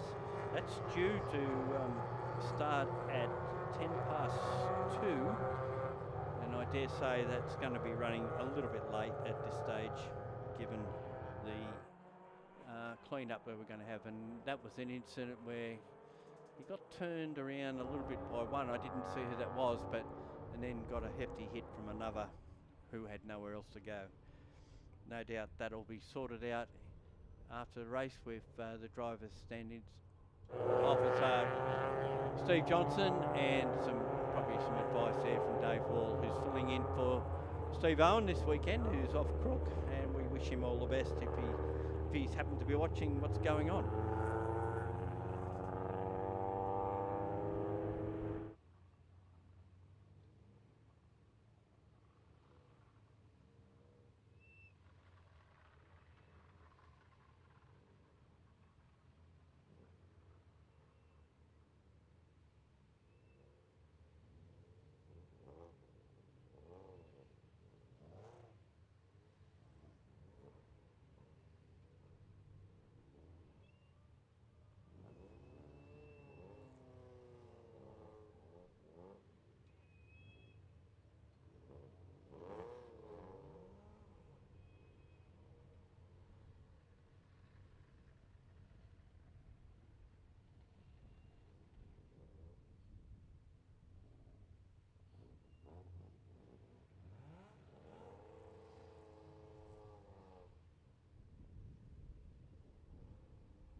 One race over in the second round of the Toyota Gazoo Racing Australia series here at Sydney Motorsport Park. And Charlie Parker, you've come up a winner. Yeah, about time.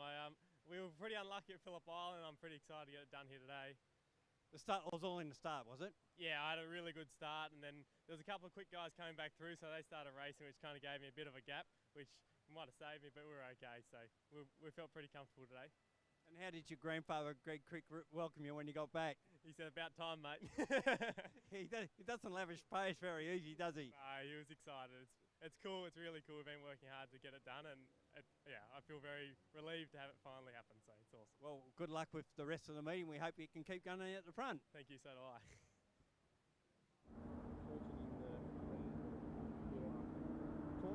Taunton and Shootout racing sport cars.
All right, we're just about to have a rolling start here for the first round of the new season of sports sedans here at Sydney Motorsport Park.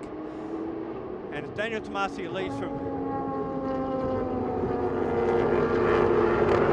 So head down towards the first corner. So Tomasi in front, Shields in second. Then it's Lacey Jarvis up the inside of Jeff Taunton into turn two. Nick Smith, the next one. Mark Duggan making his way through, but then gets pushed back a bit. It looks like he had a bit of a slow run out of that corner. I've got Chris Neal with me to talk us through a bit of this, talk about what's been happening, obviously since qualifying. We know that Tomasi for this round, Chris, and Duggan's off into the wall. That'll breed a safety car, unfortunately. Doesn't look too bad, but certainly got a bit of a shame there because they did an engine change overnight.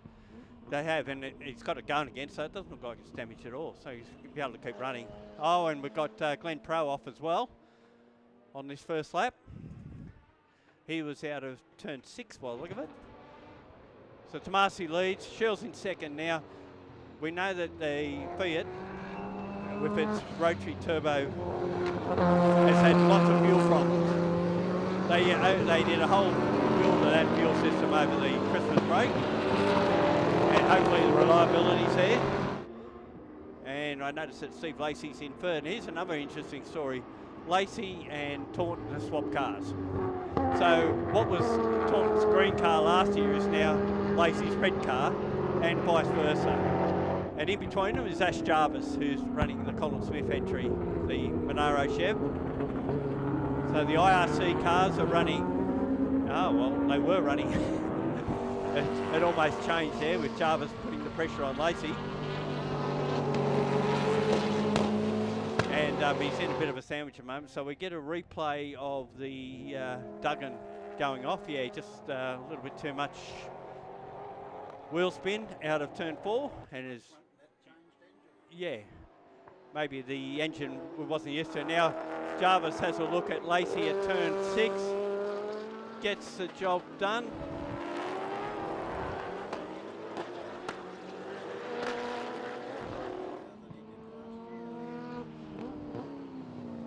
So he's picked up a spot. Nick Smith now flies into the circuit. He did a 31 yesterday, so they were pretty happy with that turbo Nissan powered Mazda RX-7. Of course, with these space frame cars, engine and body don't actually match in a lot of occasions, do they?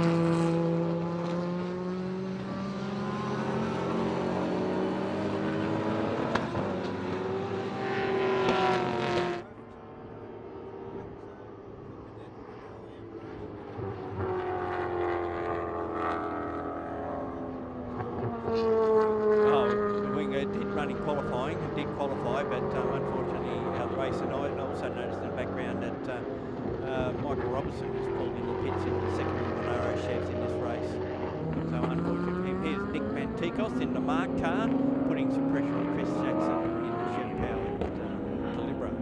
Car dates back quite a few years, New South Wales. Of course, Chris, your home base is in Victoria, isn't it?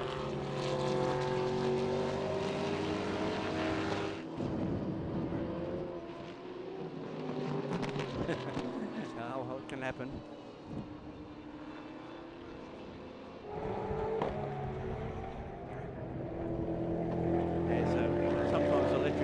Don't go away real quick today.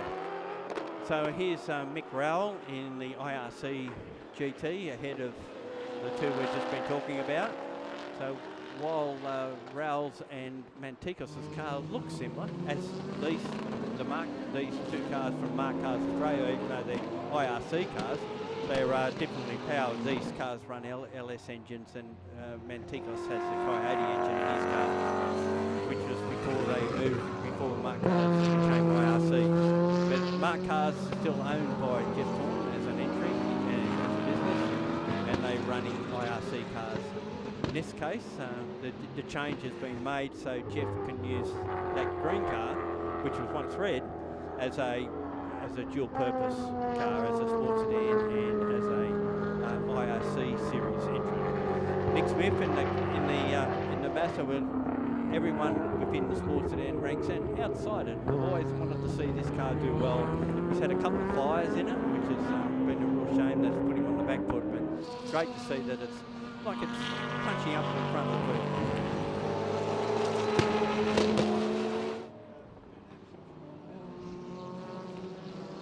Yeah, and in that car, so he's persevered with it, and certainly starting to get some good result. Well, this particular one getting a reasonable result. Front of the field, Tomasi's got a 5.9 second lead over Shields. Now, Steve was telling me yesterday that they adopted a new setup strategy, well, a mechanism to do it. So it's a lot easier to change and make finite changes within it by the way that they've set the whole thing up. So obviously that's working this weekend. And watching that car out of turn 8 yesterday, it was a jet.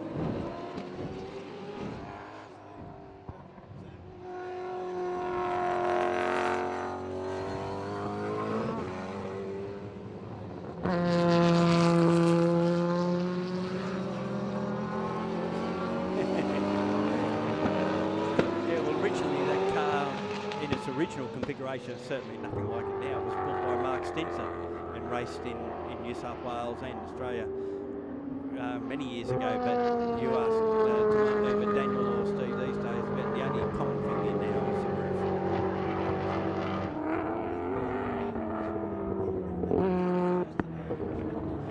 I think he has a great affinity with the category and he racing a long time. And then we just seen a move by Smith on Taunton at turn 2. So Nick Smith has now moved up to position 5 behind Lacey. Lacey will be the next one he'll target, no doubt. And the lead now is out there 7.8 seconds with Tomasi over Shields. Jarvis in third, he'd be very happy with that. Mind you, getting to stop talking about it might be a bit of a problem. He does like a chat, he and his dad. And of course, they're running a car in the Toyota series as well. So two fields to look after, or two different cars to complete to work on this weekend. And just looking at the times here, at the moment, Nick Smith is about a tenth slower per sector than Lacey, but that may change going lap to lap.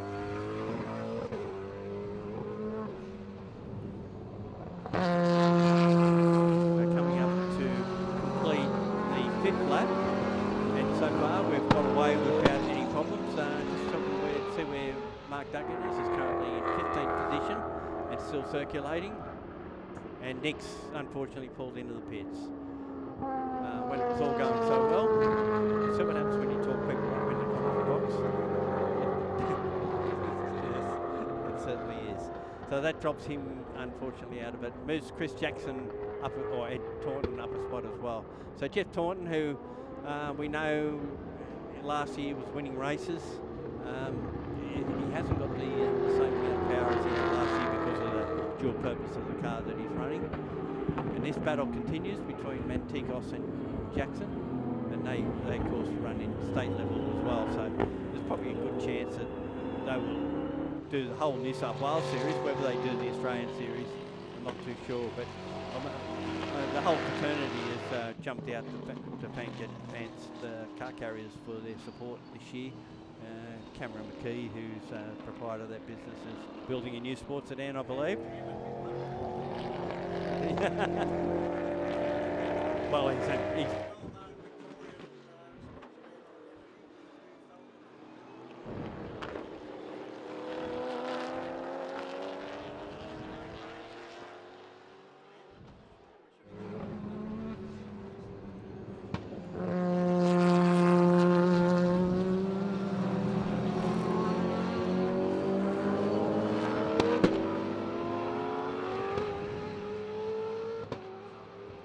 well, I would assume that Brad Shields, Steve Lacey, maybe Jeff Taunton, Chris Jackson, Nick Mantikos, Matt Sims, I don't think he is. Glenn Pro certainly is. Theo Camburis, Mick Rowell perhaps, Darren Sallard, who's in that almost production car, I guess.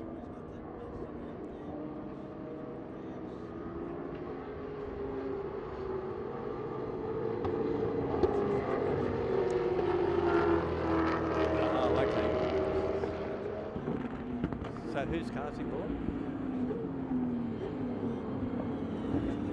Yeah, but whose car is?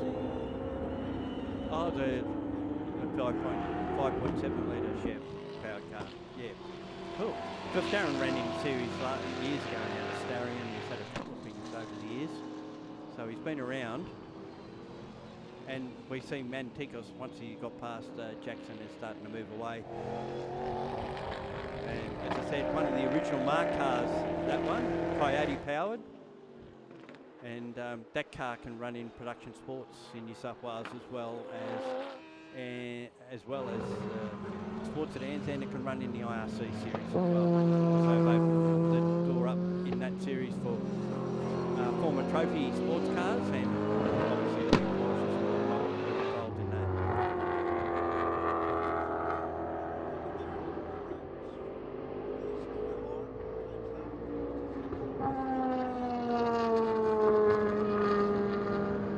He's up from Victoria as well. Oh, okay.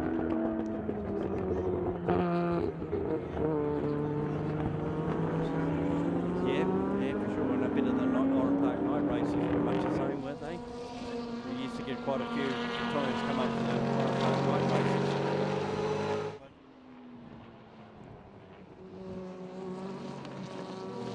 Well, actually, Jarvis now got a hold off Lacey, and they've just put a lap on Harwood at the same time. So now this is getting a little bit more intense, as you can see. And Ash should be over the moon if he can hold off these two IRC cars behind him. And unfortunately, Mark Duggan's had another spin. And that was at turn 8. Unfortunately, hasn't spun off into anything and been able to get going again. So he'll probably be doing state and national championship.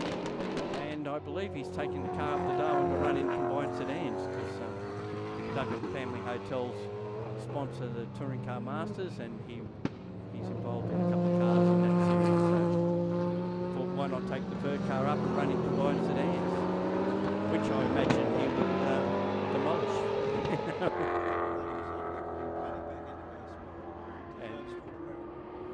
Yeah, and Brad Shields is just putting down a lap. So he's done the right thing, not challenging those guys at the moment. And his final race at Bathurst last year, he was really on the money and finished third, I think, in that last race. So he was very quick. It's taken a while to come to grips with that car, but certainly in the end, it seems to be just this week. This meeting hasn't been quite so far. Still got 2 races tomorrow. And he'll only be off the back of the grid, so it's not as though he's going to be down laps or anything. Jarvis in that owned by Warren Smith, used to be piloted by son Colin, who's also here crewing on the car. And Ashes, I would say, would be the only driver in the field and possibly at the whole meeting that's run at Daytona. Yes, for winning in TA2 series, the second winner of that series after the initial series. And the prize for winning that was a race in TA2 in the US, which I think he finished 6th or something. Not sure on positions, but he won the prize, but he still had to weigh in a few dollars to complete the journey. Probably, these are entry pages. And here's Jeff Taunton going through, and we've seen the other car, the one in front of him, was the car that Cameron McLeod won the Gold Coast round in 2023 in. This race still goes. Coloured the same way, Gary. Well, he was in the red car, but in the red. It's confusing. And now, speaking of which, the red car actually has found a way to get past Jarvis. Towards the end of this one, we are down. Well, we've still got 7 minutes to go. The IRC and Mark Cars have been, they've brought a new level to sports sedans in some respects. How fast they are, what they're like, for something that you can buy as a running proposition. Whereas so many sports sedans are the shed-built one-offs that appeals. It's, as much as anything else, it's an engineering category. Indeed, but unfortunately, if you have incidents, you can't just borrow bits off another car. Whereas with IRC cars, you can. Big advantage. Yeah, exactly. And here's Jeff Taunton. Just went in under, but then forgot about the braking marker and just thrown it wide. And I think Ash might have seen him coming at the last minute and thought, I'll just buy out of this and let him go. But whether Ash is having some problems with tyres going off or what, he doesn't seem to have the same pace he's had early. We aren't seeing much of Steve Tomasi, and neither is the rest of the field at this stage, because he's 12 seconds ahead of Brad Shields, who will be just happy to get a result, because that car's been so quick and yet had dramas. But and I was talking to Joe Sett this morning, and he fingers crossed, legs crossed, everything crossed, and it's all coming together, and so far it's been really good. So here's Taunton will have another shot at Jarvis here at turn 2. This time he'll be able to pull it off, and then just slow it on the exit a little bit, just to make sure he can't slip up the inside here. And there's unfortunately the Aston Martin of Mark Duggan, Chef powered car in the pits. So might have had a little bit of a drama when he touched the wall that might have caused some more problems in the rear end of that car. As you said earlier, it had an engine change yesterday. They said the oil pressure was just fluttering on that new motor, so they thought best thing to do is take it out. They didn't know whether it was computer related or not. They had a quick check of it and they thought, well, best to take it out and we'll just run with the other motor for this meeting and check the other one out in the dyno, I guess. Jeff, about half an hour before the race started, having a chat to him, and he said they're conceding weight and horsepower to the two front runners, being Tomasi and Shields. In Joe Sed, who's the leader of Dad's Army up here in New Zealand. Have a look at his team. Who's the leader in Victoria? Chaz Talbot. No, not you. No, Chaz still racing. Chaz was racing back in the 70s in Formula 5000. He was, yeah. Which he still has. He's got his Sport Sedan Camaro, which he's had for a while. And he's been Dad's Army down there for a couple of years. And now Joe Sed and his crew have got the title up here. Ah, yes. Once you're in some of these categories, you're there for life. Well, that's me. Okay, so now this is Mick Rowell in the IRC car and Nick Mantikos. Oh, and he's just had a lose and a big crash into the wall. That's unfortunate. He just picked up position. I was just going to compare those two Mustang body cars that they are different power plants, different names, but that's indeed unfortunate. So we at least got a yellow flag out there, and I dare say we'll go full-blown safety car as a result. 3 minutes and 3.5 minutes left. I think they'll clear that up in time. Such a shame because just picked up a spot there. Nick all weekend has had a smile on his face. Yeah, well, Mick's was in 6th position. He just dropped back to 7th momentarily. It didn't last long, and they're going to check a flag this as they should. Yep. So as a result of that, it's Steve Tomasi who wins the opening race of the Sport Sedans National Series here at Sydney Motorsport Park. Second across the line will be Brad Shields, followed by Steve Lacey. Then it's Jeff Taunton. The next car isn't Theo Camburas. He's about to be lapped by Ash Jarvis, who will come across the line in 5th position.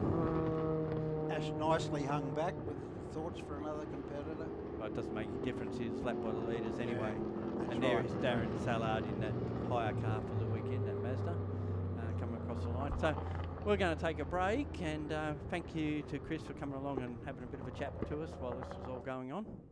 If I could just send a special cheerio to your colleague down south, Mr. Darren Smith. I'm sure I'll get a critique from you. I'll get a phone call later, thanks. All the best, thank you.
Race 1 of the 2025 National Sports Sedan Series just been won, and Steve Tomasi, you've dominated. You were fastest in qualifier and you led every lap.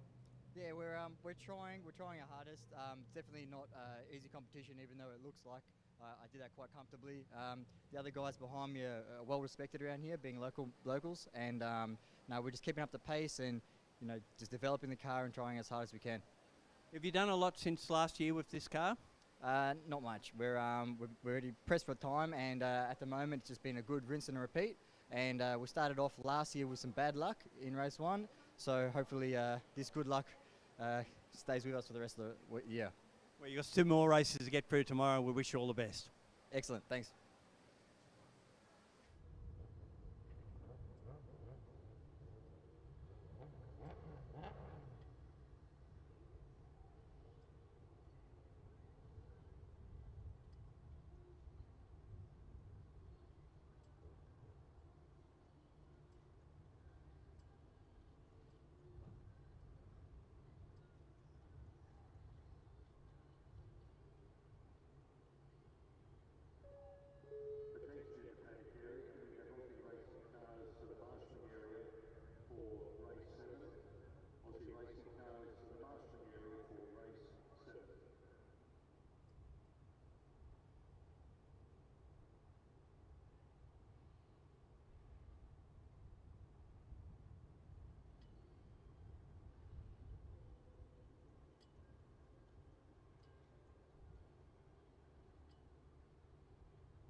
Right, we're getting ready for race 2 of the opening round of the Battery World Aussie Racing Cars here at City Motorsport Park as part of the first round of the Motorsport Australia Trophy Tour. And this grid is formed off the result of race 1. So Joel Heinrich will start off pole with Cody Garland alongside of him. Mason Harvey and Reece Chapman on the second row. Jack Boyd and Scott Dornan on the third row. Then it's Cody McKay and Chris Mercer. Brett Osborne and Andrew Cornish will round out our top 10. Then it's Matt Gooding, Scott O'Keefe, Grant Thompson, Hayden Nissen, Dennis Butler, Kyle Lovering, Jeff Waters, Emma Clark, David Macon, Alistair Koenig, Shane Mann, Troy Jones, Andrew Hamilton, Nathan Williams, Leighton McKechnie and Asher Johnson were the finishers. So they'll start up into position 26. And the ones that didn't finish, if they begin this race, will be Caleb Patterson, Ryan Reynolds, Brandon Madden, Josh Anderson and Craig Thompson, who was the first to fall out of the earlier race with accident damage. This will be another 25-minute race, which has already started. We're down to just under 22 minutes already, and this will be the last race of the day before we come back tomorrow. And tomorrow we'll start the day with qualifying for Superkarts, then we'll HQ Holdens, Toyota 86 Cup, Superkarts for their first race, Aussie Racing Cars for their third race, and of course it'll be a reverse top 10 start grid of the top 10 finishers here today. Sports Sedans and Superkarts will take us up to lunch break. Then in the afternoon, Aussie Racing Cars finish up their day with a fairly early finish, followed by Superkarts, HQs, Toyotas, Sports Sedans and Superkarts for the fourth and final race at the end of the day. Again, expected to be a fairly early finish around about 4 p.m. All live streamed, of course, through Blendline, through the various Blendline socials. So if you're interested, please catch up and keep an eye on how these pocket rockets at the moment are to go. So we're all ready to go for this, the last race of today, day 1 of the Trophy Tour. And away they go.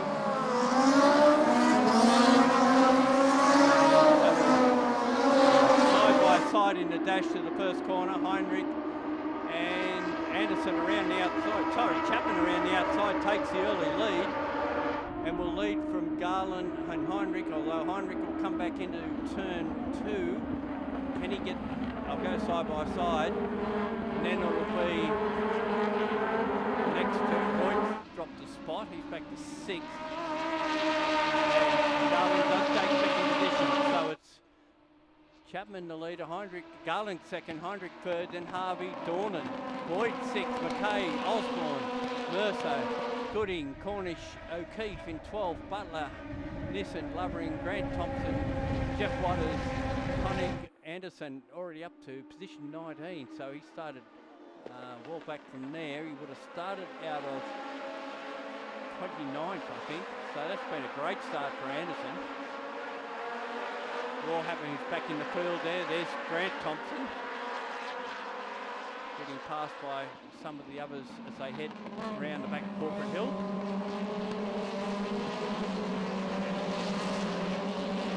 Reynolds is another good starter too. He's picked up several positions. Reynolds has moved himself to 21st and make that 18th. He's picked up a couple more spots. Thompson brothers, that's Grant Thompson in 78, Craig Thompson in the 72. So out of the top corner, a little bit wide there for Chapman, but he's got Garland and Heinrich right behind him. Then it's Dornan with Harvey now pulling out of the slipstream and taking that spot away from him. So Harvey moves to 4th position.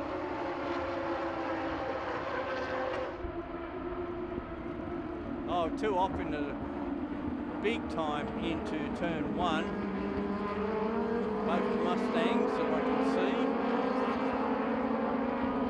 Both managed to get underway but losing a lot of positions. And coming back onto the track now at turn 2.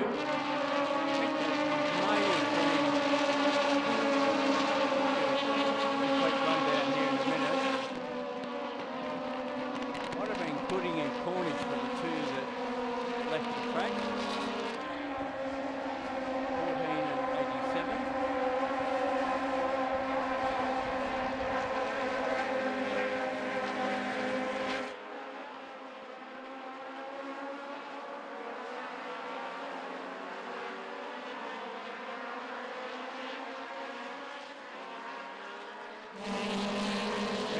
Chapman continues the lead.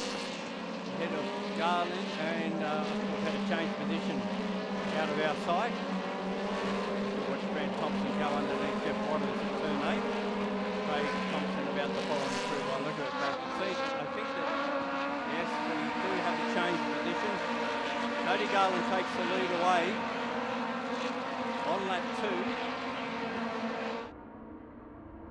And now Heinrich will line up to go through as well. Harvey has negated that gap to that top 3. He's right there as well. So the second lap, it's Garland leading, Chapman second, Heinrich third. And got really taily coming out of that corner, did Chapman, and he'll lose 2 spots, 1 spot maybe, 2 spots by the time they leave turn 2. And Chapman has gone from second coming into turn 1 to 4th coming out of turn 2.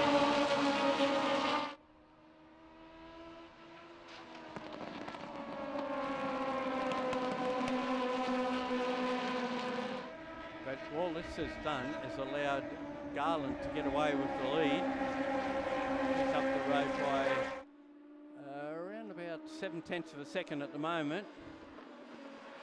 In the meantime, Dornan, Boyd, McKay, Mercer, the next one. Anderson to 9th.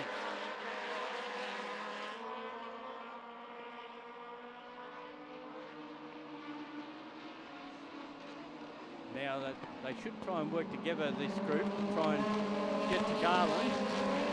Garland at the moment is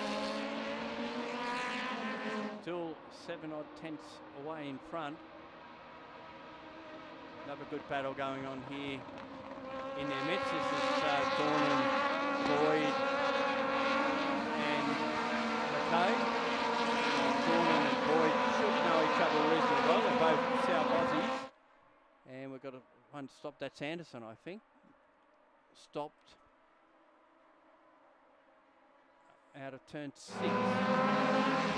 That's unfortunate. And another one spun as well.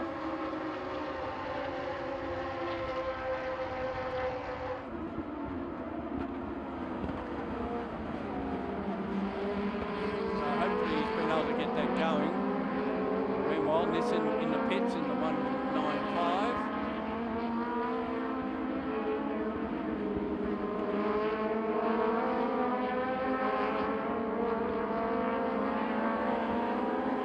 And the Thompson brothers still going in the 250 cars there. Here's our leader. So that gap between Garland and Heinrich has gone to nothing, and we've got at least a yellow flag being waved at 6, or leading into 6. And that car's still stopped there, so I suspect that we'll have at least a local yellow. For some reason, that number 36 car, and we're going full safety car now.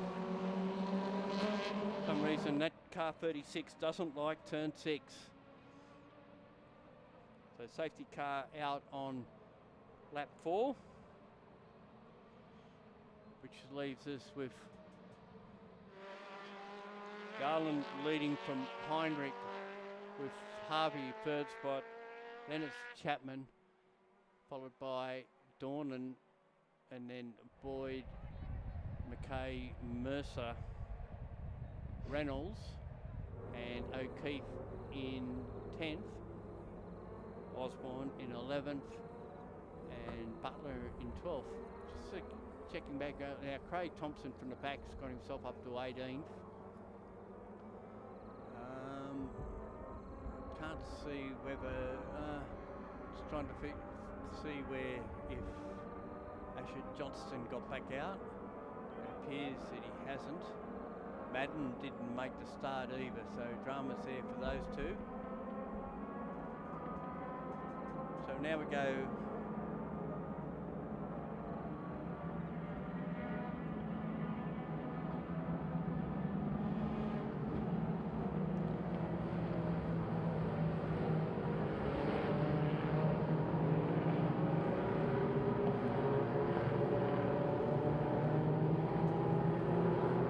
this should be a fairly quick recovery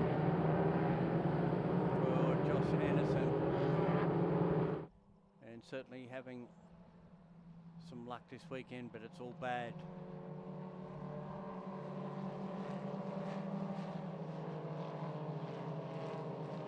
And unfortunately it does chew into this, but obviously the priority here is, if you can't win this race, to finish close as you can to 10th, obviously in front of 10th, to get the premier spot for race 3 tomorrow, and that'll start their day off. So very keen, I would imagine, to see who finishes 8th, 9th, 10th. At the moment, Ryan Reynolds has done an excellent job to get himself back up in there, and could even move further in the laps that have come. So we're going to be at least halfway through this race by the time this safety car is pulled.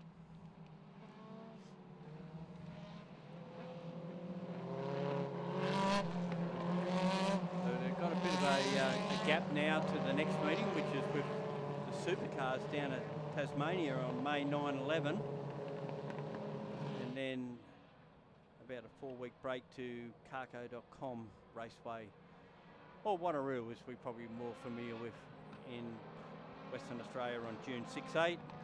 And we've got visits to Sandown, the Bend, One Raceway, and the season finishes at the LA 500.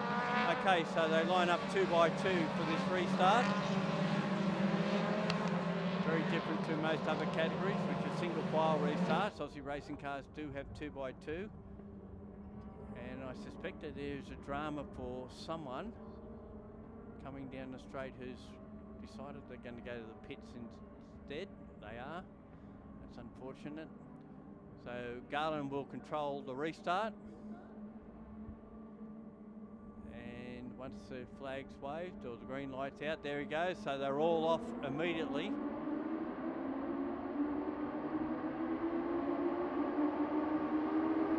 And Harvey got an excellent start. He's third, but he's on the right side of the track to maybe pick up second off Heinrich as they go down to turn 2. Heinrich sticks to his guns on the outside though, and if he can hold that around, he will hold position. He and Harvey run side by side out of turn 2.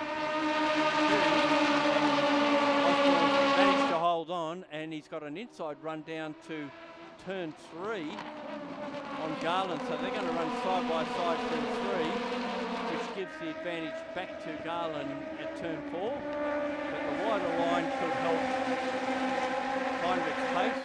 Heinrich is followed through there by Harvey, and Chapman moves back up the inside. Will run side by side with Harvey.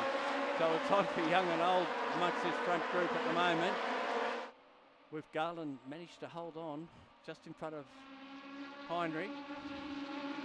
Chapman going for the wide crossover line. No, he tries to go around the outside of Harvey down to turn 8. Didn't quite get it done there, but he might be in the right position to get by at turn 9 or 10, because he's got the nose of the car inside Harvey. Harvey runs a bit wide. Chapman comes back at him on the inside. Turn 11. There's all sorts of action going on behind them as well, with Boyd and McKay, Boyd and Reynolds. Patterson there as well. I didn't notice that, but Patterson had picked up quite a few spots as well. To be, again, the fastest leading rookie.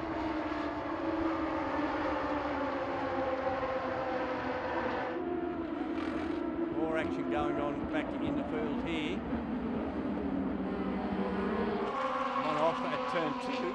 Didn't quite catch who that was, but decided that they would opt out of trying to get around that corner, and it's cost them a lot of spots.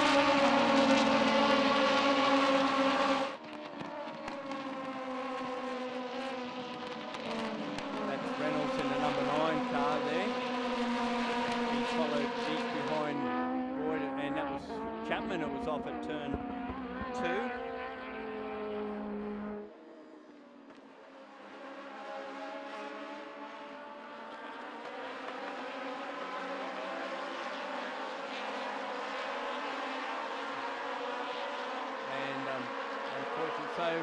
There seems to be a big toll mechanically at this meeting, more so than we've seen possibly normally as due to incidents so far. Garland leads, Heinrich, Harvey, Dornan, Boyd to 5th, Dennis Reynolds, Mercer, McKay, Patterson, Osborne 10th, O'Keefe and Williams. Now Williams has come from the back of the field as well to be 12th, Connie, Craig Thompson, Johnson, there he is in the field, he's up to 15th in the back.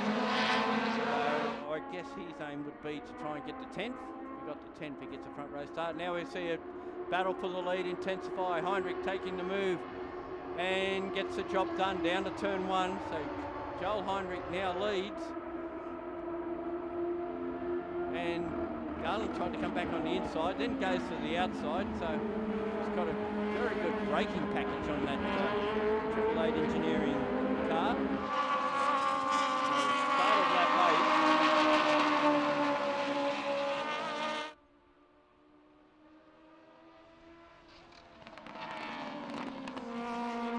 And now Garland has got him back, got that spot back. Harvey in the mix as well, and those three have just jettisoned away from the field at this stage. It's a race of 3. We've got that back to Dornan, Boyd, Reynolds, the next trio of cars. So this is where the full race on at the moment. The race to win the second outing for the opening round of the Battery Worlds Aussie Racing Car Series. And Garland covers his line extremely well down to turn 8. You can see Joel Heinrich trying to make a move on the inside. He wouldn't let him do it. It'll be interesting down the straight, the 3 of them, as they go nose to tail out of turn 11.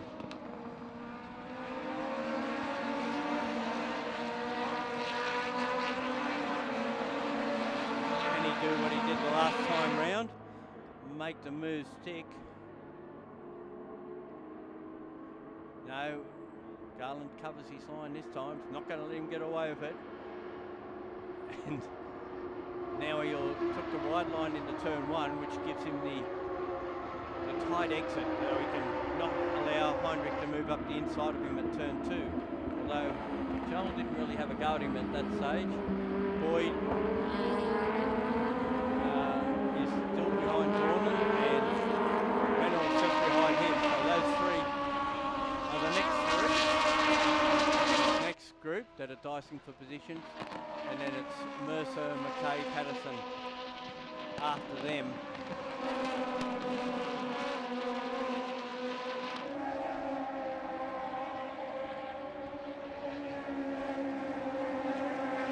So South Australians, Dornan and Boyd head that group. And we've got the next group of 3. So we've got the top 9 positions are divided into 3 lots of 3, with Osborne 10th, just clear of Williams and O'Keefe. Williams and O'Keefe have been season regulars. Well, Osborne to a point, because he did do the series last year. And that is a lap car there going off. And is that Patterson again? So Patterson again in problems at turn 8.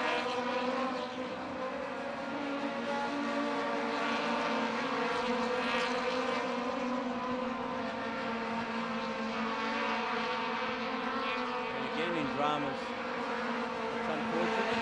So while Anderson car doesn't like turn 6, obviously Patterson doesn't like turn 8. Just slowed and pulled out of not getting into anyone's road to let him go. Now Garland's actually got a little bit of a break as we go into the last 3.5 minutes of this race, and he's left Heinrich to battle with Harvey the second.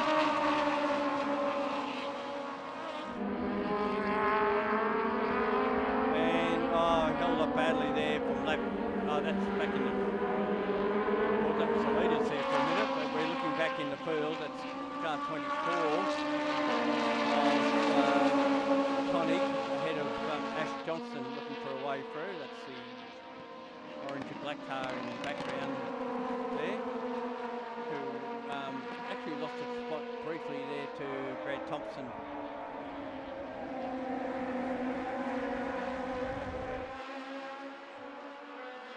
And now he'll get that spot back. Well, he nearly got that spot back. Didn't quite manage it. Jeff Waters on the outside of him as they battle through turn 6.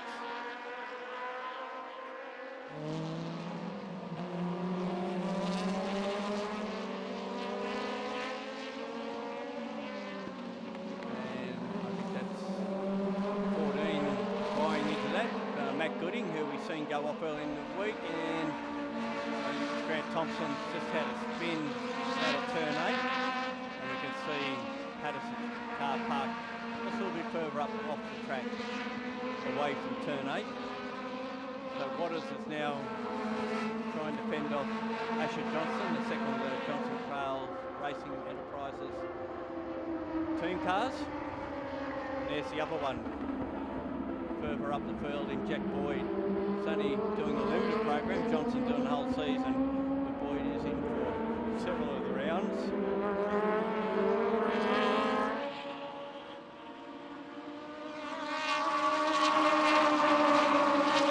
at the moment, doing a splendid job ahead of Reynolds. Dornan ahead of them.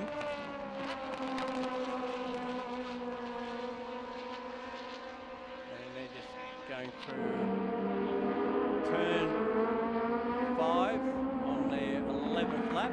We're down to the last minute, last race for the day. Another change of position there. That's car 15.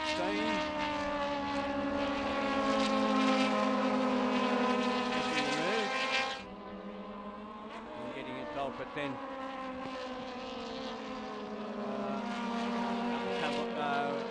Emma Clark in that job, normally in a bright orange car, so that threw me for a minute. But then it was the technique that came back to make a race of that. Here we go. Our race leaders coming out on the straight. Will they be heading to the last lap, or is this the last lap? And no sign of a checker flag, so we're going for one more lap in this, which will be the 12th. They're just starting now, so this will be the race to the flag because our time has expired, and there's a great race going on for second as well, so two great dices to keep an eye on, with Garland, Heinrich, Harvey up the front, and then we've got Dornan, Boyd and Reynolds in the race for second.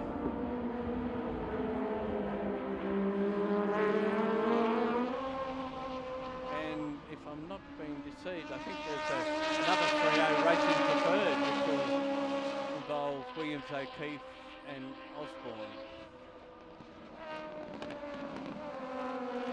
So with Patterson pulling out, that moves Craig Thompson up into 10th, who will at this stage start off pole for tomorrow's opening race. Boyd looking for a way past Dornan. Dornan's saying, I'm having none of this. Keeps him at bay through there. Boyd will have another go at turn 8. Here this battle for the lead will come down to the last couple of corners, I suspect. Garland appears to have just enough margin to maybe get away with this and square the round, so to speak, between he and Joel Heinrich as they head into Sunday, and they will share the back of the top 10 for the start of that race. And Cody Garland's got enough of advantage as they come out in the straight. So this is the last lap.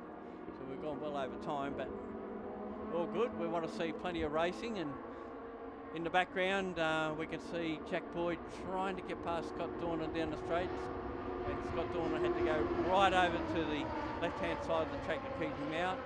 Heinrich, on the other hand, will try and suss out.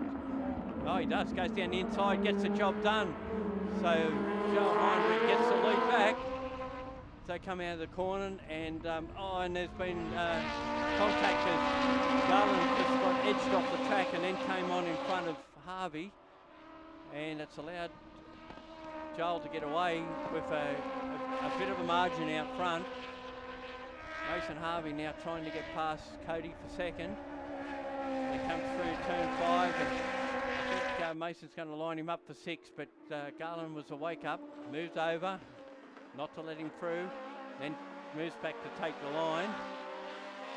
Now Mason will try a run up the hill and maybe try something at turn 8. Doesn't leave a lot. In the meantime, Heinrich's bowled it. He's got this one. He'll make 2 for 2 for him. Through the corner he comes. He's through. Then we've got these two battling it out. What trick has Harvey got up his sleeve to try and wrestle away second spot from Garland in the run to the checkered flag? I think Garland might have just got enough advantage out of turn 10 to hold this, although Harvey comes back at him out of the last corner. It'll be up to the slipstream down the straight. And they use the Formula V snake effect to break that toe. Meanwhile, Joel Heinrich takes out the second race ahead of Cody Garland, with Mason Harvey in third. Scott Dornan held on to fourth, just ahead of Jack Boyd. Ryan Reynolds next one through. He takes in sixth position. Nigel Williams into seven. Nathan Williams into seven. Scott O'Keefe into 8. Brett Osborne into 9th, and Craig Thompson from the back of the field to 10th gets the front row pole position for the reverse grid race 3 tomorrow. He finished ahead of Connick, Waters, Gooding, Van Loving, Jones. Thompson has recovered and finished 19th. That's Grant Thompson. Emma Clark should be the next one across the line. She is, and it's Hamilton, McKechnie, Macon, Mercer, and Cody McKay was a late pit caller as well. So out of that race, we're 24 finishes. Mercer not classified as well. Nissen in 24th, the last of the finishes. Well, that wraps up the racing from today, ahead of tomorrow, which first race tomorrow is, or for qualifying, is scheduled to start at 9 a.m. Australian Eastern Daylight Time. So that's 8 o'clock in the morning in Queensland, and 9:30, I think, in South Australia. And check your local guides. If you're not sure, just have a look on the website. You'll find out all that information.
Right, well, we've just had 2 races in the first round of the Battery Worlds Aussie Racing Cars here at Sydney Motorsport Park as part of the trophy tour for Motorsport Australia.